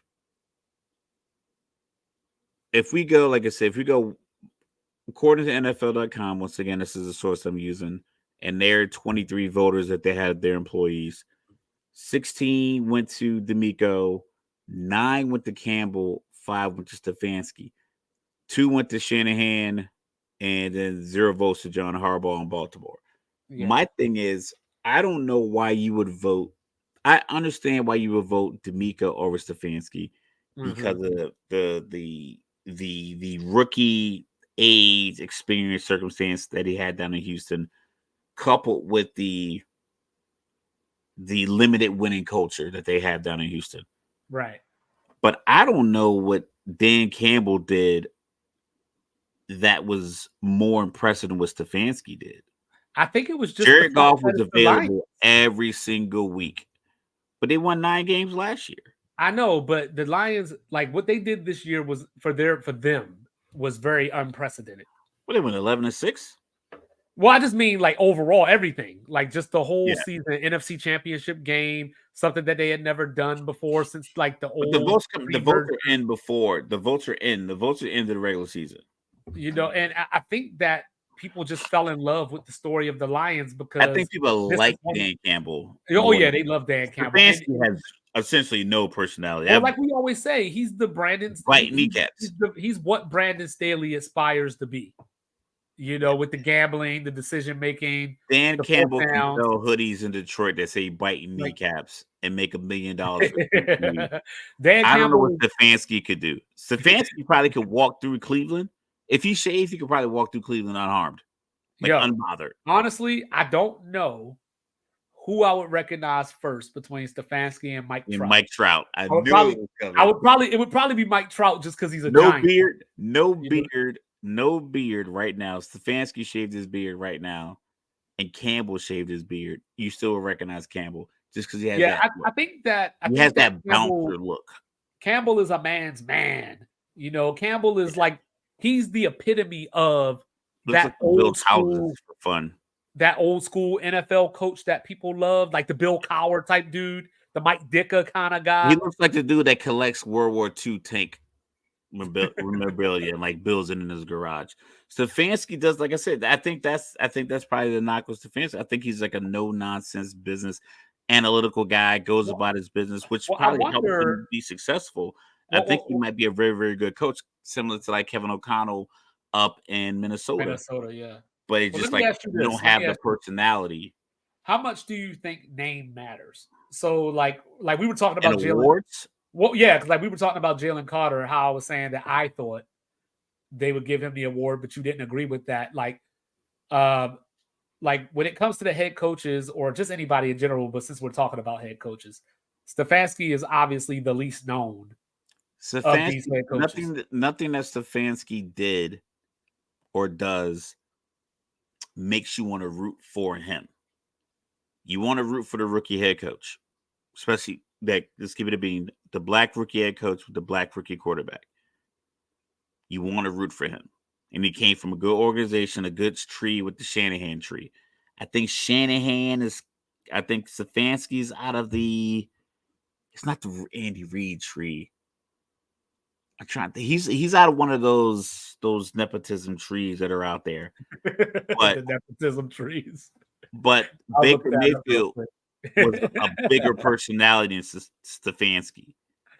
Whereas if you think about Sean Payton and Russell Wilson, right, he might be bigger, but Russell Wilson did a lot of Minnesota. Russell Wilson's personality is, as far as on television, is as compelling as Sean Payton. So if I get a sound clip from Sean Payton at the post-game press conference at the podium, I know I can go to Russell Wilson at his locker and get a statement that we can talk about on this show with the split screens and everything else. I don't think Stefanski ever gave you anything as the antithesis of Baker Mayfield. Baker would give you all this personality and energy, like, hey, we got to do this, blah, blah, blah, blah, blah, blah. All this really just swag and a swat of V, whatever case may be. And Stefanski would come out with some Bill Belichick, like, we just got to make sure we execute better. Next week we got a Cincinnati. It's going to be a tough game with Joe Burrow, number 9, blah, blah, blah, blah. And like that would be it. And he would just walk out. And it's like, you're not going to get anything out of him. Well, people forget. Remember, we were talking about Baltimore and San Francisco on Christmas. And going into that game, San Francisco was favored by 5. It was a big deal. If Baltimore had lost that game, Cleveland would have won the division. So, it was that close. So, I think with that, and Stefanski probably wouldn't have come out and said anything that would have been like jaw dropping or even like eye-catching in the media, because, like I said, his situation. If you voted for D'Amico Ryans 1 and him 2, yeah, I wouldn't be like, oh, what are you thinking? But Dan Campbell over Stefanski, no, you're just banking. You're voting for Dan Campbell because Detroit is perennially unsuccessful, right? Versus the fact that the format of Stefanski's year is normally an unsuccessful season. If you think about, look at the Chargers when Herbert went down. Look at Cincinnati. Jake Browning had a good little run. That didn't work out. Look at Atlanta with the guy that they thought wasn't going to be the guy. Look at the Commanders when they thought they had a guy. Look at Philly when the injury report started saying how hurt Jalen Hurts was. So when your quarterback is kind of like falling apart, look at Mhm. Minnesota when they were getting dudes from BYU and Josh Dobbs didn't know the offensive linemen's names and they were explaining the plays in the huddle to him. Like he couldn't even audible because they can only explain one play to him. Stefanski had all that and still won 11 games. So like, all right. So just to recap, we both think Lamar Jackson's gonna get the MVP. yeah, his betting odds were like negative 20,000, which means you got to bet Josh Allen. $1,000 to win 100. You got Josh Allen. I got Christian McCaffrey. For Opoy, we agree that it's going to be Christian McCaffrey. But I went Josh Allen, and you went McCaffrey for that one. McCaffrey, correct. Yeah. Offensive Rookie of the Year. Quarterback award. Yeah, Offensive Rookie of the Year. We both agreed that it was C.J. Stroud, both ways. Defensive Player of the Year, you got Myles Garrett. I got T.J. Watt. You think the media is going to give it to Watt. I think the media is going to give it to Garrett. And then Defensive Rookie of the Year, I thought the media is going to give it to Jalen Carter. I got Kobe Turner. You think they're going to give it to Will Anderson? And then Will Anderson. I got Will Anderson. Yeah, both ways. And then I think the story between the all three facets, the three, granted, eliminate special teams, but if you throw the coach and coaching staff, the special teams at three facets. You got coach, D'Amico Ryans, quarterback Rookie of the Year, C.J. Stroud, Defensive Player of the Year. I think it's going to be a clean sweep. It's going to be a great story. They're going to be the new team out of the AFC. They're going to be the 2001 76ers. They're going to be the team that you root for next year. Yeah. And then for coaches, we both got Kevin Stefanski. We both think that D'Amico Ryans is going to get it. Yeah. All right. So putting a bow on that, let's go around the association. Mr. Logical, did you know that the New York Knicks are 15-2 since the new year started, and they're 12-2 in the games that OG Anunoby plays in? Are the Knicks a contender or no? I wish the NBA playoffs were best out of three, where hot teams can just overwhelm you on Tuesday and Thursday and go on to the next round. The problem is they're all best out of 7. And it just becomes a little prevalent where after a couple of games that Julius Randle might not swing that pass to the corner. He's going to put it on the floor.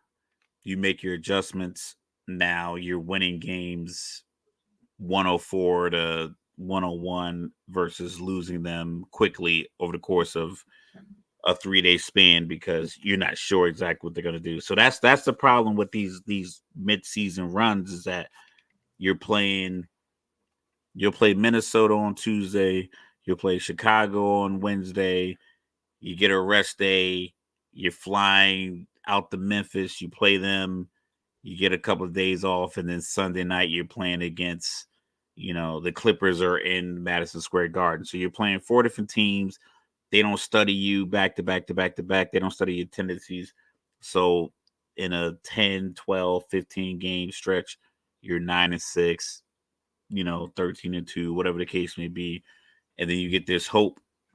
But that's the problem with teams like the Knicks. Because we talked about, remember that run, I think Houston won like 20-something games in a row with McGrady. Didn't make it out of the first round.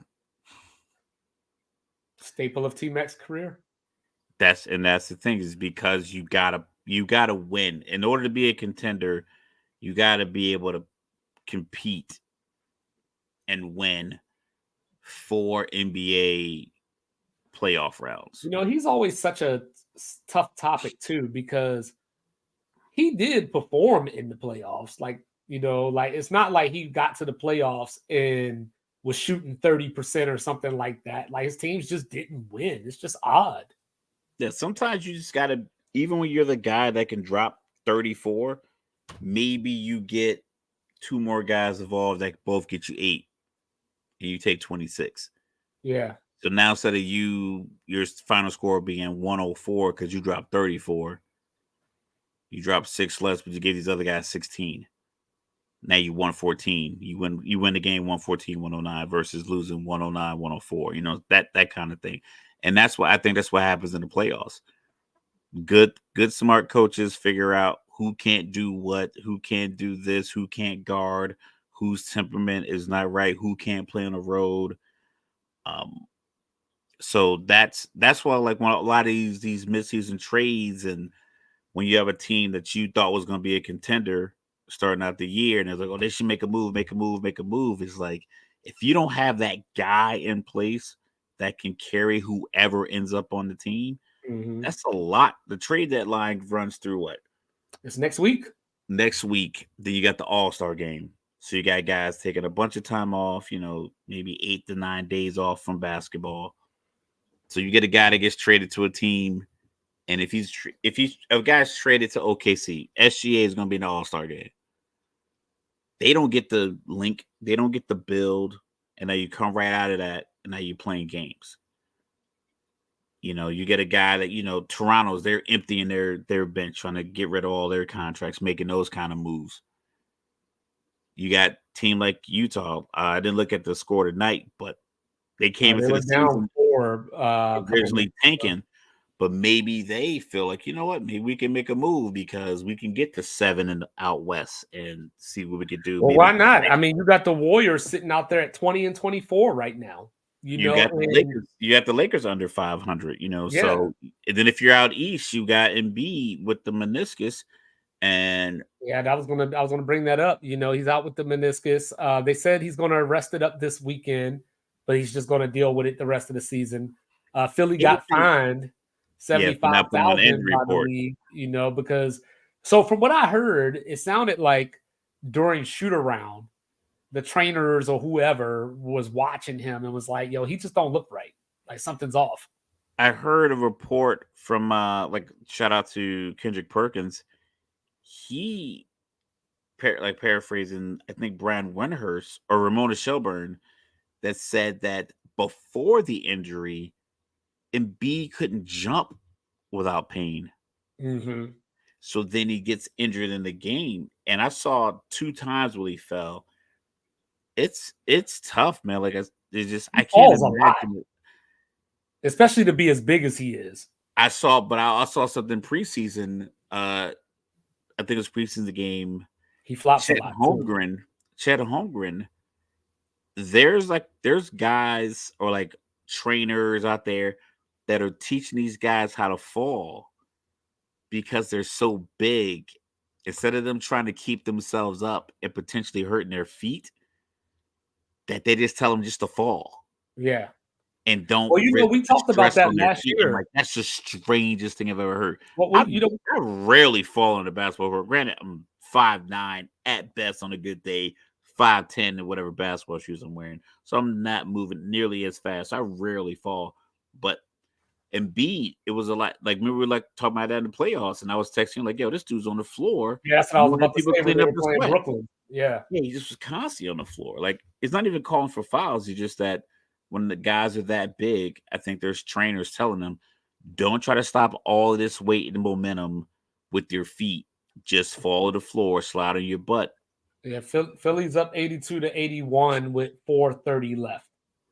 In the third quarter. Okay, that's a low scoring game, but yeah, I'm trying to pull this up real quick so I can see what Maxey got now, because he had 32 at halftime. He's got 36 right now. But so in addition to that, the defending Eastern Conference champions, the Miami Heat, losers of 7 of their last 8. They did win last night. But something stood out to me as I was digging through the numbers. So when Bam Adebayo, Jimmy Butler, and Tyler Hero all start together, they're 6-11. Ooh. They picked up Terry Rozier, last week. I liked it. I thought it was a good move. I would have probably rather had got Levine or somebody like that, but he can't stay healthy anyway. So I like the Rozier pickup. But in 5 games with Miami shooting 32%, Miami does this every year. They do this dangerous thing where they teeter, they get to the play-in or somewhere near the play-in, and then they just go upset somebody. I don't know if that's the way to build championship runs every year. I mean, it works for them. It ain't gonna work this year. But I think it works for them because I think the players that they have fit what they want to do. I feel like we talk about Adrian Griffin getting fired. Excuse me. Oh, excuse me.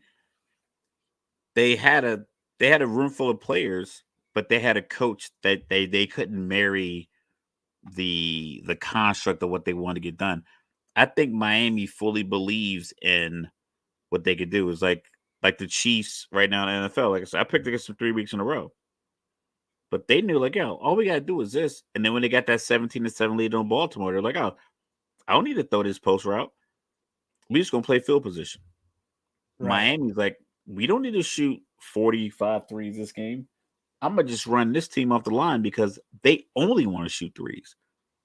So now when I make them run off the line with 7 seconds left in the shot clock and we play this defense and then we get guys like Rozier, like that movie put on Durant the other night, it was different. Like Durant's a tough defender, but he put like that little penny back spin move, tween or whatever, shout out to Filet. And he made a little shoulder move and turned back around. Durant was guarding him at the free throw line. He did a shoulder move. Durant's under the hoop. Terry Rozier's at the free throw line shooting a jump shot. Like it was that potent of a move to get. He got like 10 feet of space off that move. Yeah, I like the pick, but I don't know what he really adds because he's around Tyler Hero's size. So you got, Rozier, Hero, he's scary. Robinson. Oh, that's what it is. Scary. That's sometimes that's all you need. You need. We talk about Pat Bev a lot. Shout out to Pat Bev. He has a successful podcast. I like him and the chemistry of the guy he has. But we talk about Pat Bev averaging 37 points in high school. But in the league, he's just a dog and he's a scrapper. Imagine being able to take a guy who plays that tough of defense, but also can score. And he said, listen, I want to score, but this is what the league wants me to do. I think Rozier is one of those guys that's like, he just was wasting away in Charlotte. And then, like I said, I texted you earlier. Monday, when we did the podcast, we're recording, I had these highlights playing in the back. When the game went off, we were trying to figure out some other stuff with the pod. We were just having a conversation. I looked over. It was Kobe highlights from his championship runs. So I'm sat here. I'm just chilling. I watch him play out. I go take a shower. TV still going. Come back. Get ready to go to sleep. It's Klay Thompson highlights. So Klay Thompson, like when he was scoring like 60 points on like 5 dribbles on his little different little analytical things. Mm-hmm. So Kevin Durant, Steph Curry, Klay Thompson, Draymond are on Golden State. Zach LaVine was on Chicago. And I was like, he's been in Chicago that long. And every year he's been on the trading block.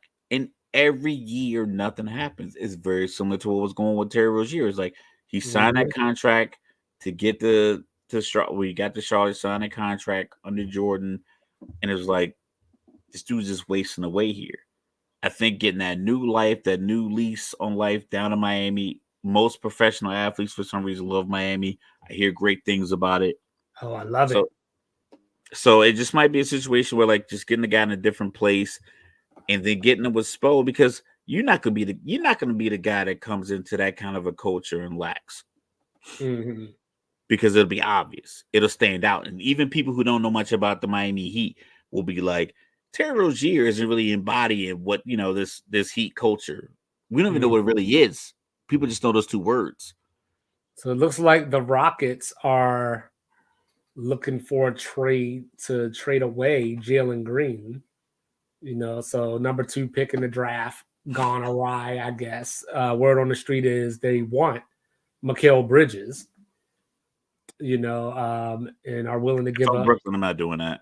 I'm not doing that either. I would like if I was, obviously, I think Mikal Bridges in Houston would be, I think that would lift them somewhat, but No, I don't like it either. We still got Minnesota and OKC duking it out for the top seeds in the West. What are your thoughts on Doc Rivers saving the day in Milwaukee? I don't think there's any evidence to support that Doc Rivers is gonna save the day in Milwaukee. I think what Doc Rivers might be able to do is just to be I'm trying to get the right words. I don't know if they need saving in Milwaukee as much as they need stability and sanity. Because if they felt like this guy was driving them crazy 43 games in or whatever scandal that, hasn't really come to the light, because something is coming with that, because you're not going to just keep paying a guy all his money because he lost the locker room in 4 months. I think Doc Rivers is a good coach. I think he'll be able to kind of showcase that he's a good coach because he has pretty good, cast of bandits to, enact his, his philosophy as a good coach. And I think they'll make a good run. I think he'll probably have a better run in Milwaukee than he had in Philly. And I think even with that, Milwaukee's run this year will be, lengthier than Philly's run. So even potentially with James Harden in LA, it'll be like some of a vindication kind of circuit where it's like, see, wasn't me, but he'll have Dame Lillard and Giannis to be the people that, help vindicate and validate his coaching capability. I don't know if they can survive with that backcourt. So I was thinking about this earlier. So let's just say they were to match up with like Cleveland in the playoffs. Obviously, they should beat Cleveland because of the experience. They got the better players, all that stuff. But you got Damian Lillard and Malik Beasley trying to guard Darius Garland and Donovan Mitchell. Like, that's where your Drew Holiday hurts, not having him hurts you. So when I look at but that's where a guy like Doc can give you something team defense wise to where these role players will step up where a guy like James Harden didn't. And I wonder, like Chris Middleton, as we knew him, is gone. Correct. You know what I mean? So I don't know, unless people think, and I mean, it's possible, unless people think Giannis and Dame are enough. So when I look at Milwaukee matching up against, say, Boston, and I know we just saw Milwaukee demolition all over Boston a couple of weeks ago. It happens. You have a game. Over the course of a series, like, who stops Tatum and Brown, and then you still got to worry about Porzingis. Like, the only thing that will be Boston's downfall, I think, is if they just can't hit their threes. Head coach. Yeah, they average head coach. They average 42.5 threes per game attempted. You know how many good shots they would get if they just pump faked on 18 of those threes? I know it. They think they're the Splash Brothers. If you pump fake on a closeout and you take 2 dribbles when you're 6'8", now you're at 16 feet. The next closeout comes, you move the ball, and maybe get a better open 3, or you just take the 16-footer. I've been waiting 2 years. Just 3 for 2 thing, 3 for 2. Like, yeah, it doesn't matter if your whole goddamn squad is shooting 29% from 3. But that's just me being an old man. Get off my lawn. I've been waiting for Jason Tatum for the last 2 years. I think he is. I think he is too, but he just needs to be what we are. He just needs to be it more often. It might, I think this season might be long. It just might be too long. And it's like you're going to get 26, 27, and then in that second round matchup against Philly, you'll get 37. I mean, this could be their last year as a contender in that way, just off of the fact that Tatum's going to get paid. He's going to get Jaylen Brown money. well, that too. I mean, I'm fine with that, but I'm just saying I'm talking about like the legs though. Those guys are young. We're old. Yeah, they're young, but like they're not young, like for real. Like so like LeBron, right? Is the anomaly. The anomaly. I can't expect that everybody's going to be like him, where these guys got all these because they were making the Eastern Conference Finals back when Kyrie was still in Cleveland. Yeah, that was. I'm sorry, it was the year after when he joined them. Yeah, when so he that was what 2018. So the 2018 Bron. So they've been 6-7 years. Yeah, that's a lot of time. What I'm saying. That I think that takes a toll at some point. Well, not when you don't have to work from June, October. I mean, then again, if you're just standing around, just work out. If you just standing around shooting threes, being young and athletic, and having a chef and a sous chef. Maybe the defense starts to suffer at some point. So the offense might be fine. It's all about if the coach can make adjustments. If the coach can make adjustments in the postseason, if he can just look at the film from the last year, even Ime, take what Ime was doing that was working.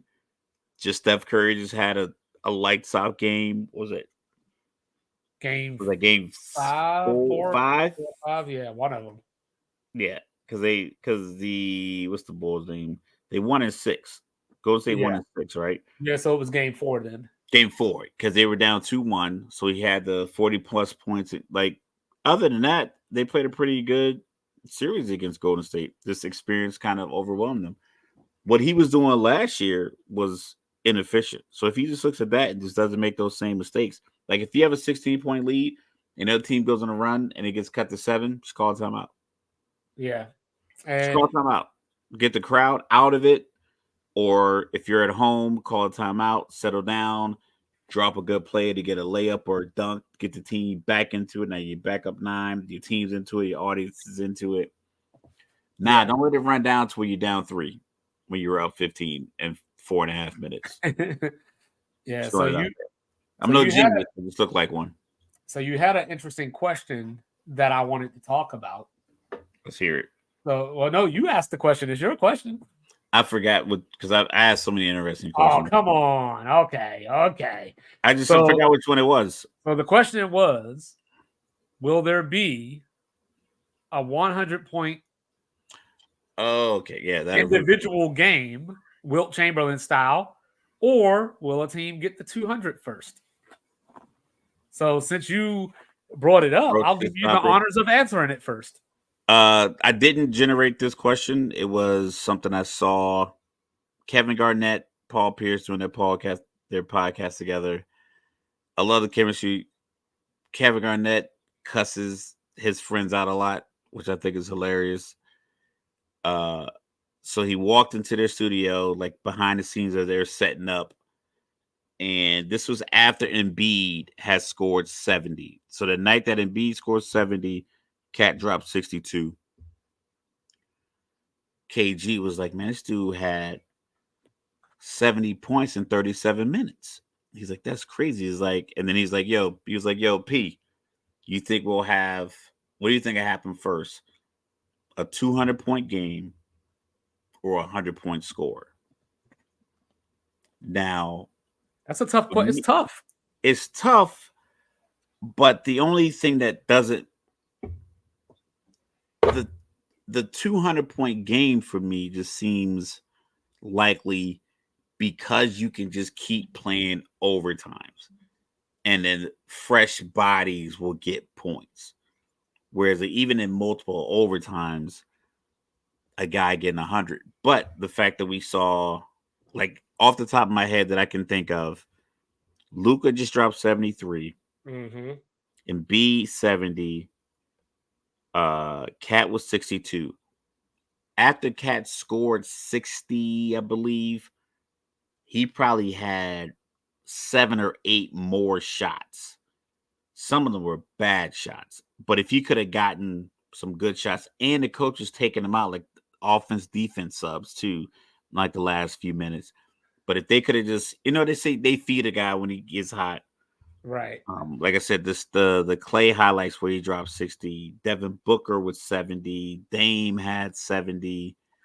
Well, Cat also had Anthony Edwards sabotaging him too.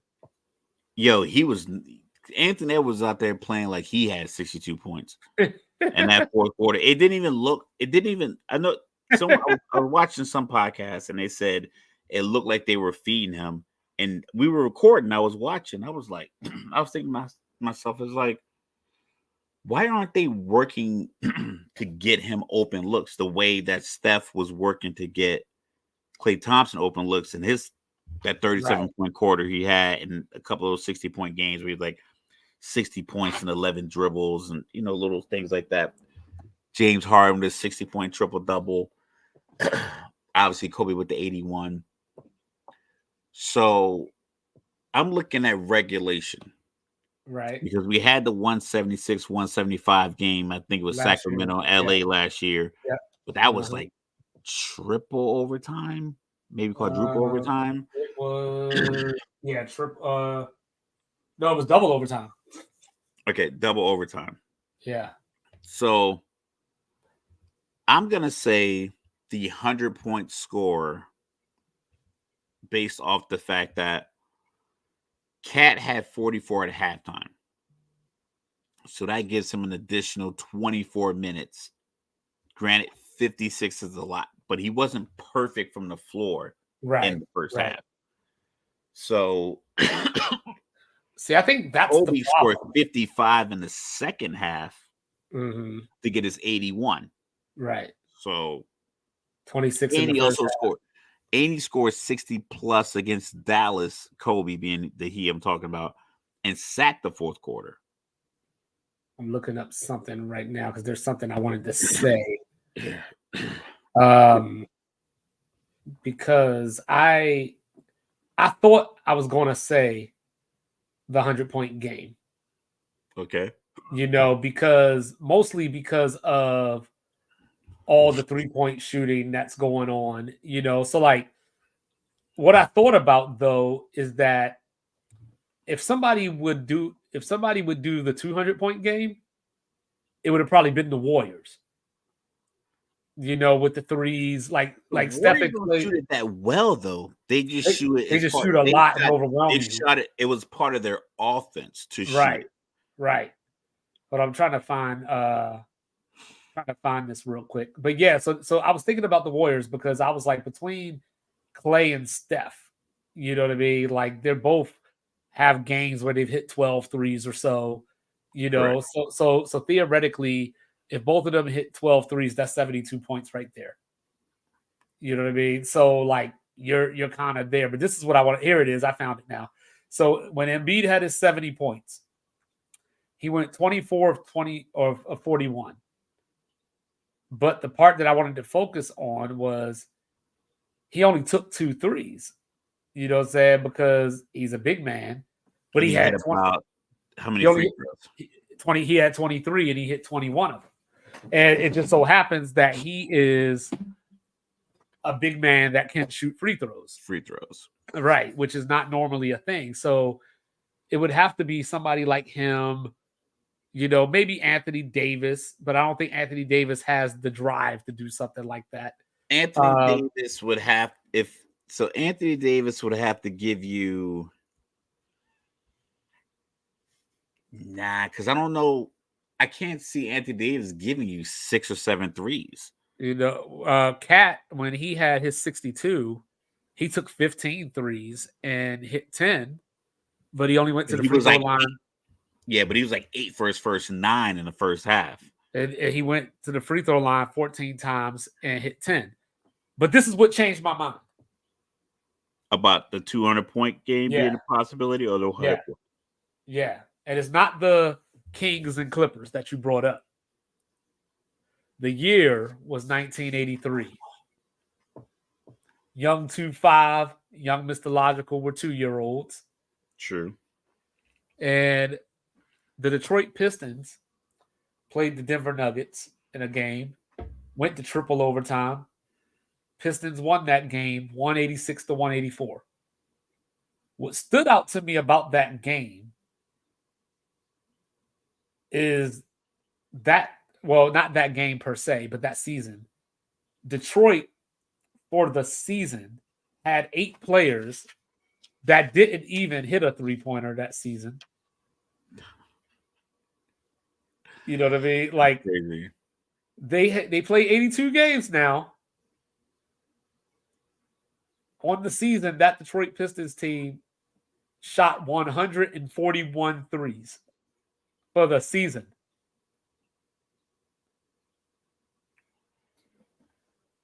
Yeah, so it was basically slightly like 1.7 or something like that, like not even a full 2 3-point attempts a game. So I figure if a team can score 186 And not shoot any threes at all. right, then I would figure that, because I mean, the Kings won that game that you're talking about. They won that game by 1 point. So they were a point away from going to a triple overtime and probably getting close to 190. So I think that's possible. Whereas a player scoring 100, most coaches still sub and do all that stuff. Like Dame had 70 and last year, Correct. but they kept taking him out the game, and he was But like, they needed all of that 72. So that's the part that's as the well. other part, because even the Because Sixers, Devin Booker, when he scored 70 against Boston, they still lost. Yeah, And then Cat 62 against Charlotte, they still they lost. lost. And So you need to be out there. And even with Embiid 70, they beat the Spurs by 10. And as a team, they scored 133.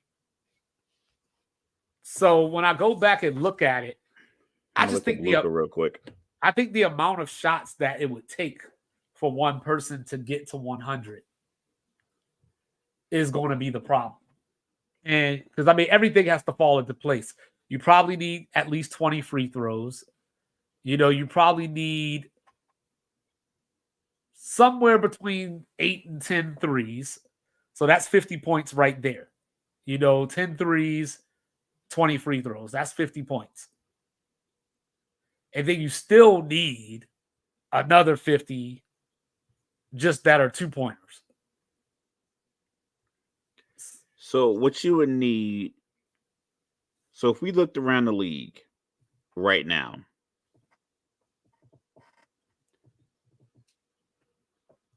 the way you're describing how this would go down, it would have to be Luka. He's young enough. He's big enough. He shoots enough threes. He brings it in the paint. And in this 73-point game, he went 25 of 33, 8 of 13 from 3, 15 for 16 from the 3-point line. So it said most efficient 70-point game in NBA history. Yeah. So you would need, but he played 45 minutes. See what I'm saying? And they only won, and they won by 5. He would have needed overtime to get to Kobe. And they only won by 5 points. Kobe did it in regulation. Yeah, Kobe did it. So Kobe Bryant had the 67 points. Yeah, he had the 62 and 3/4 against Dallas. Yeah, so you would need a guy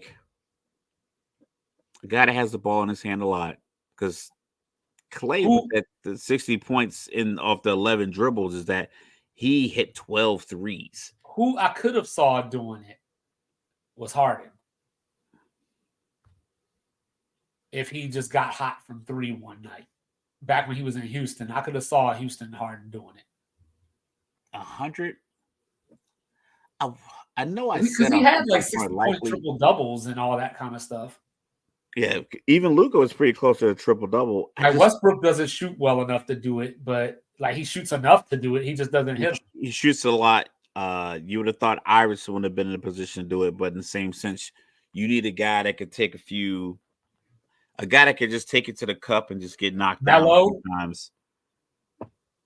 Melo didn't shoot a lot of threes. So Melo would have to shoot basically 29 or 31 or 40 and get fouled in a lot of and ones. But even then, All right. he's shooting a lot of twos. He doesn't shoot a lot of threes. So how about this? Give me a player that you think has the best shot to do it. Best shot to drop 100 this day and age. I want to say Ant, but he doesn't shoot the three well enough. Luka, but I don't know if the energy is there because he's a big body. And then eventually, if he gets to 50 points again, if I'm the opposing coach, I'm like, man, put him in pick and roll.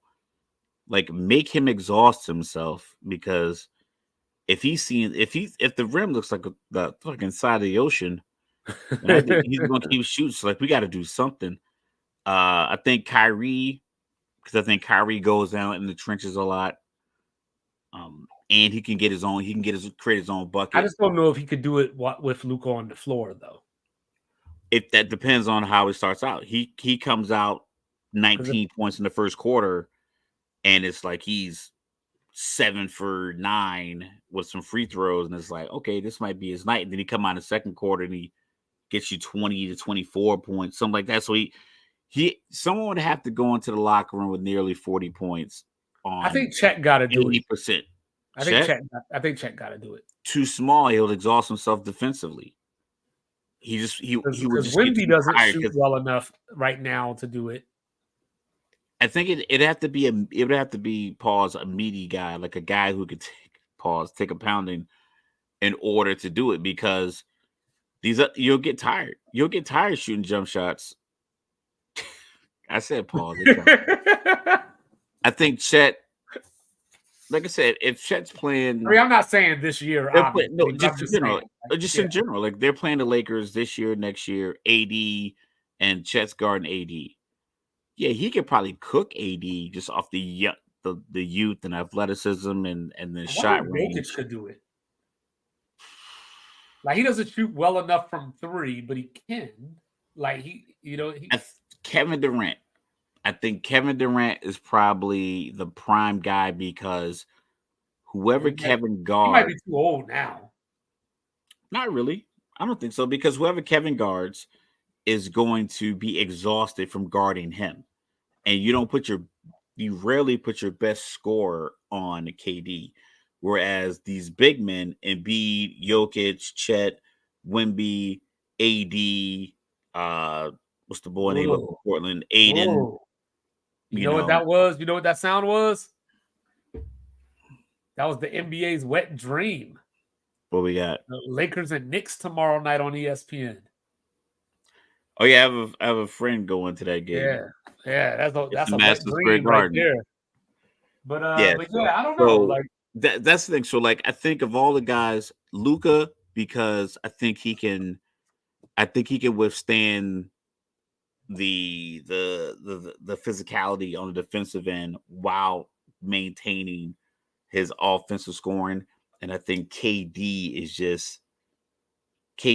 such a great mid-range shooter, great free throw shooter, and he's such a threat with the ball in his hand with not a lot of dribbles. I think KD can get you 28 points in 17, 12 shots, 12, 13 shots early in the game. So if he's on, and like the goal is to like, let's exploit this matchup, because they keep, Utah and Phoenix, they keep switching Sexton on a KD for whatever reason. Let's exploit it. And he's getting elbow jump shots. He's getting and ones off jump shots, things like that, where like there's not a lot of contact, but I'm getting 3 points anyway. So I think KD or Luka. I would say young LeBron maybe, but he has such a propensity to pass and get everybody involved. If Giannis could shoot, it would be him. Yeah, because you can't beat him up defensively. Right. You can't stop him. But he just can't shoot. So he would have to surprise you with some 11 for 18 from 3 kind of game. But the likelihood of that happened. I don't know if he does that in warm-ups. You ready for this? Let's hear it. I got something for you. So usually when we close out the show, sometimes we have this thing, we call it closing thoughts. That's so generic and everything. Since we're going to be talking about football, I wanted to call it something else. So, what say Yeah. you, Mr. Logical?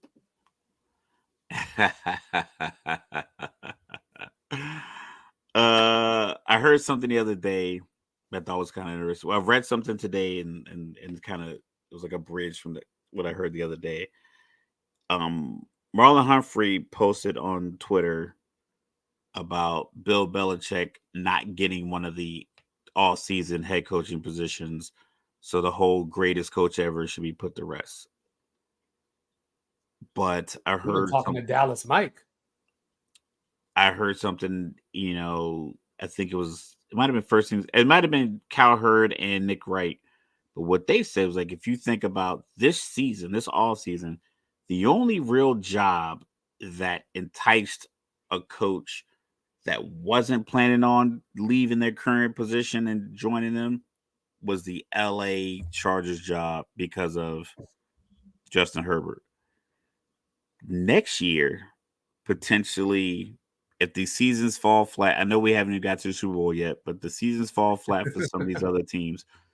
Dallas, you're still rocking with Dak, 29, 30 years old. He'll be under contract because it's probably going to give him an extension.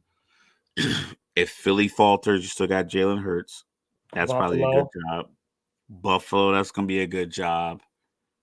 Jacksonville could be a good job if you have the quarterback in place. And what was the other one? It was a fifth one. It wasn't Cincinnati, but Cincinnati could be a surprise. You think about that. That could be one of those like, oh, I didn't see that happening. And then It wouldn't have been Miami. Too early wouldn't for have been that. Miami Yes, too too early. early for And then that. I don't think people jumped out the window to be. Or what about Kansas City if Andy Reid retires? I think they're gonna go in house. I don't know if you bring. I don't know. Like Matt Nagy, that's Matt Nagy's job. He's coaching Wade. I don't know. Denver, no, it wasn't Denver. It was Chicago. That's what it was. If Okay. Chicago, the expectation of Chicago drafts Caleb Williams. Right. So next year you could have Caleb Williams, Trevor Lawrence, Jalen Hurts, Dak Prescott, Josh Allen, and like I'll throw in Joe Burrow based off the fact that Cincinnati has high expectations since they went to the Super Bowl a couple of years ago. Right. I can see that. Like that's the coaching pool you want to be in. This year, if you didn't get the Chargers, you're rolling right into questionable decision making and quarterback. See, this is what pisses me off. Get it off my chest. Like, like, I guess I'm just naive because I think of coaches as teachers and builders. True. You know what I mean? So, like, we criticize players for wanting to take the easy way out and joining a super team or doing these type of things like that. And I'm like, I don't know. Like, I just feel like as a coach, there's some jobs you probably shouldn't touch. Like, if I was a coach, I probably wouldn't touch Washington. But if I'm like, why couldn't Seattle be a good job? Like, even though they don't have Justin Herbert, obviously, but that depends on how much of your cap is tied into a quarterback that you don't think can carry you. I think that's the element to it because I don't think Atlanta's a bad job. No, they got the talent. You just need a quarterback. Yeah, you just need a quarterback. But if I'm 60-year-old, Jim Harbaugh, do I have until I'm 62 to figure out if I got the right quarterback down here, or do I just go with the one that's kind of already set up, his extension's already signed? I mean, I guess it's a great location. You take the job and say, draft me a quarterback. Well, if I'm not 1 through 4, realistically, you got Chicago 1, Washington 2, Washington 2, New England 3, and Arizona 4, I believe. Arizona 4. You got 2 quarterbacks. If there's 6 quarterbacks available in this draft that people really love, the likelihood of all 6 of them being really, really good, unlikely. So you're more likely looking at one great one good one, 4 journeymen. So why would I go to Washington and have to figure out do I let this guy Sam Howell throw it around for another year based off the couple of games I had from the 2022-23 season, and then the Well, you might information not I have have from to if you 20. bring Chip Kelly in there, right? I mean, we saw what Chip Kelly did with the dynamic of his team and how he destroyed the locker room and called all his players gang members. Well, So he I wouldn't think it'd be be a he wouldn't be the head coach this time. But either way, like he's still gonna talk. And sometimes I think it might not be a great thing to have a personality that big in your room. I know you're gonna bring in Chip Kelly after you just got rid of Jack Del Rio, right? You get rid of Jack Del Rio, you got Eric Bieniemy in the wings, and just in the hallways, and that's gonna be the conversation of you bring in Chip Kelly, and the offense doesn't look any better than it does with Bieniemy. Yeah, so here we are, right? The Our whole year year it's gonna anniversary. be like, you better off just keeping Bieniemy. Like, why'd you bring in Chip Kelly, a guy who already destroyed the Philadelphia Eagles core? And then you got Shady McCoy talking about it all week. You'll have Deshaun Jackson on podcast. You'll have, Here we are though, like our year anniversary, and here we are talking about Eric Bieniemy without a job again. Like I said, man, because I posted on those groups. You got a guy got 15 Tinder dates. He ain't got laid yet. It ain't the dates. I wonder. It might be a little on him. I He might wonder. not be a leader. He might not be. Well, I think he might be a leader, but I think that might be the problem. Is that his style of leadership may be outdated? So I heard Nick Saban cussing them boys out down in Alabama. I know Bill. Yeah, but Nick Saban is also like a 6-time Arthur Smith did the same thing. He got 3 years. I don't think it's the style. I think it might just be the efficiency. No, I think that he might not be good. It might be. Always, it might be false. I mean, he could not be. But I know you always talk about Coach Prime. We have we've had multiple commanders throughout our career, and you working in a unit for a year and a half under one commander, you do a change of command, and the year and a half you work with one guy, it's going pretty smooth. People are winning awards, the schedule works, everything else. This other person comes in and they just want to put their stamp on it. And it's like, you can tell off the rip, like, yo, you're doing this wrong. I know what you want to get done here, but you're not doing it right. And I'm telling you that as another leader. Granted, I'm not in the same position and titular as you. Like, I'm CNCO in charge. You're the commander. We both have a leadership responsibility, but I'm telling you, you're doing it wrong. Bieniemy might be one of those people that just comes in and just does it wrong.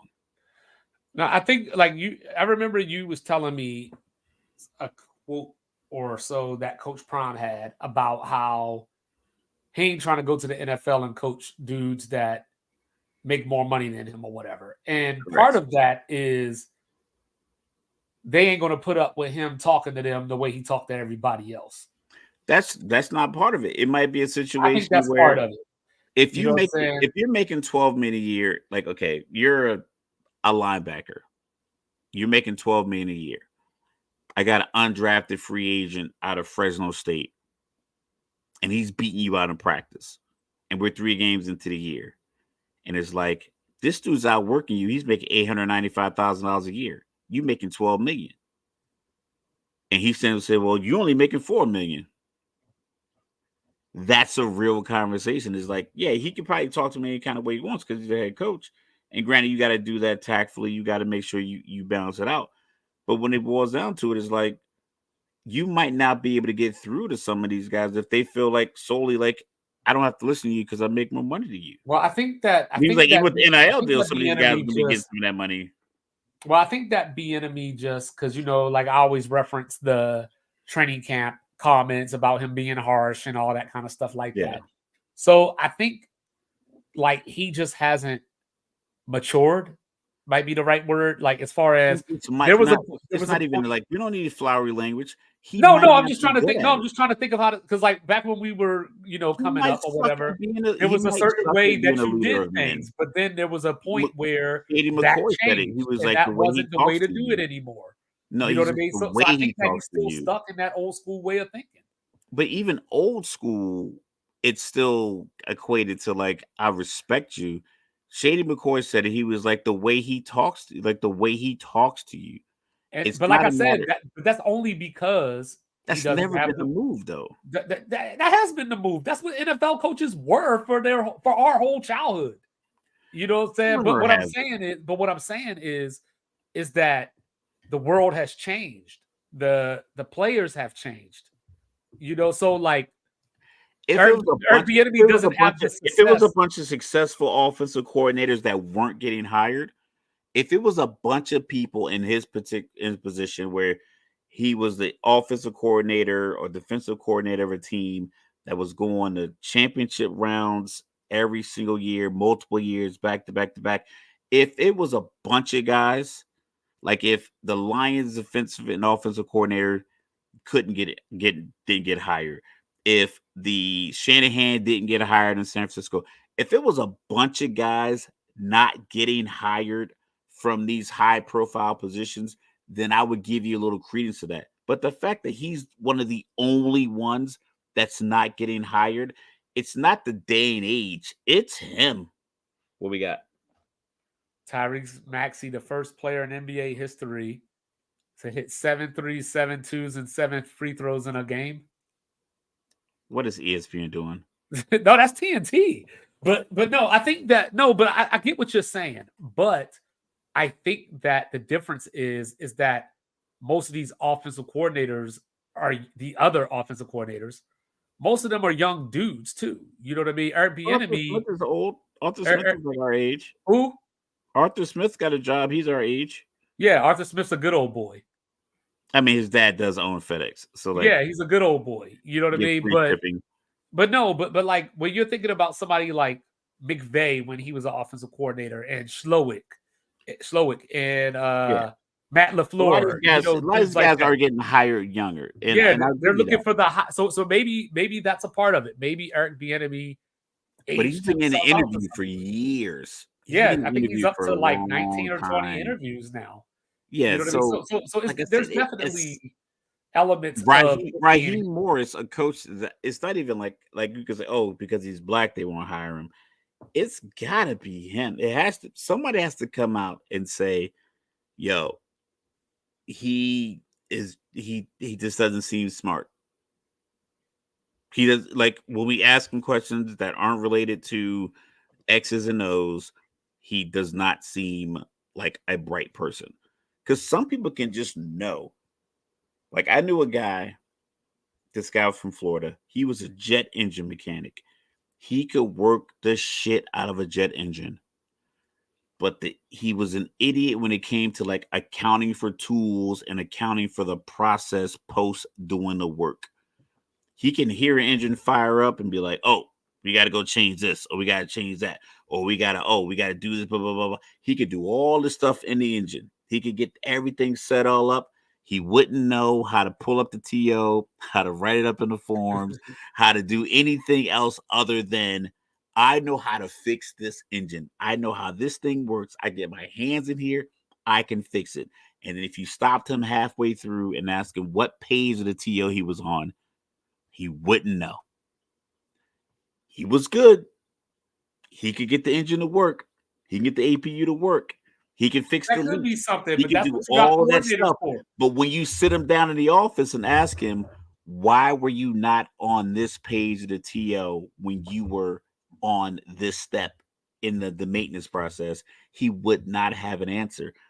Eric Bieniemy might be one of those guys where he can tell you all about how to beat cover three, but he can't tell you what do you do when a rookie is late. How do you handle a guy that's oversleeping at training camp? How do you handle a guy that seems to sign his contract and get lackadaisical? Maybe he doesn't have that tact that makes the team comfortable. Or maybe he just flat out only knows how to call plays. And that's all that, and it's like, yo, we need you to be able to do more than that. We need you to be the face. We need you to be articulate. We need you to kiss the babies and shake hands and, you know, go to the White House and go to the parades. We need you to go to the corporate fundraisers. We need you to go to do all these other things.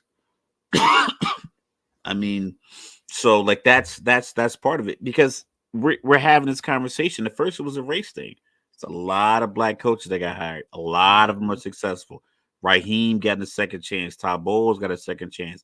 Brian Leftwich, he probably, I don't say he ruined his shot, but he definitely was he was making demands of a team that just hired him. Like, oh, you gotta get rid of this guy. They were like, we just brought you here to the building. Like, you don't get to make demands. Right. Well, I'm not coming. And then they get Doug Peterson.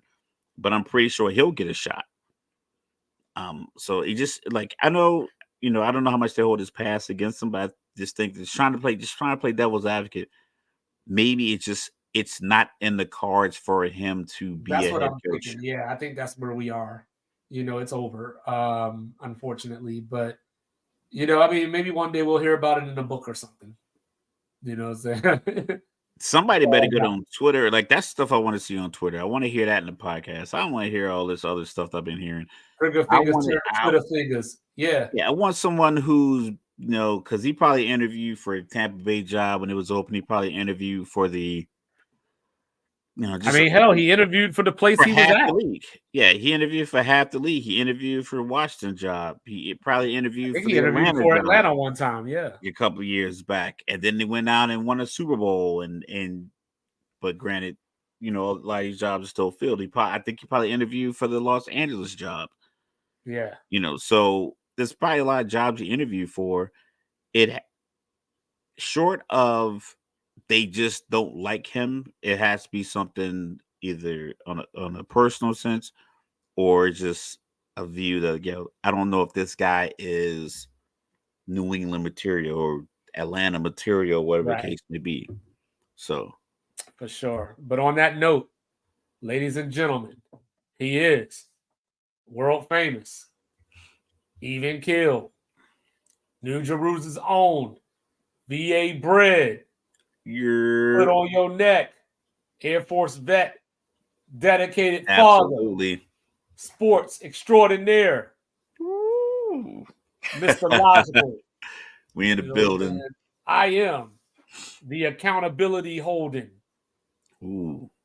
Kicking ass and taking names. Ooh. Statistical monster. Ooh. Unorthodox, outside the box. Ooh. I am 2-5. Wonderful. We are Sports Reports is ordered. And we love you. We love your grandma. You know what I'm saying? We might just love everybody. See you on Monday. Peace.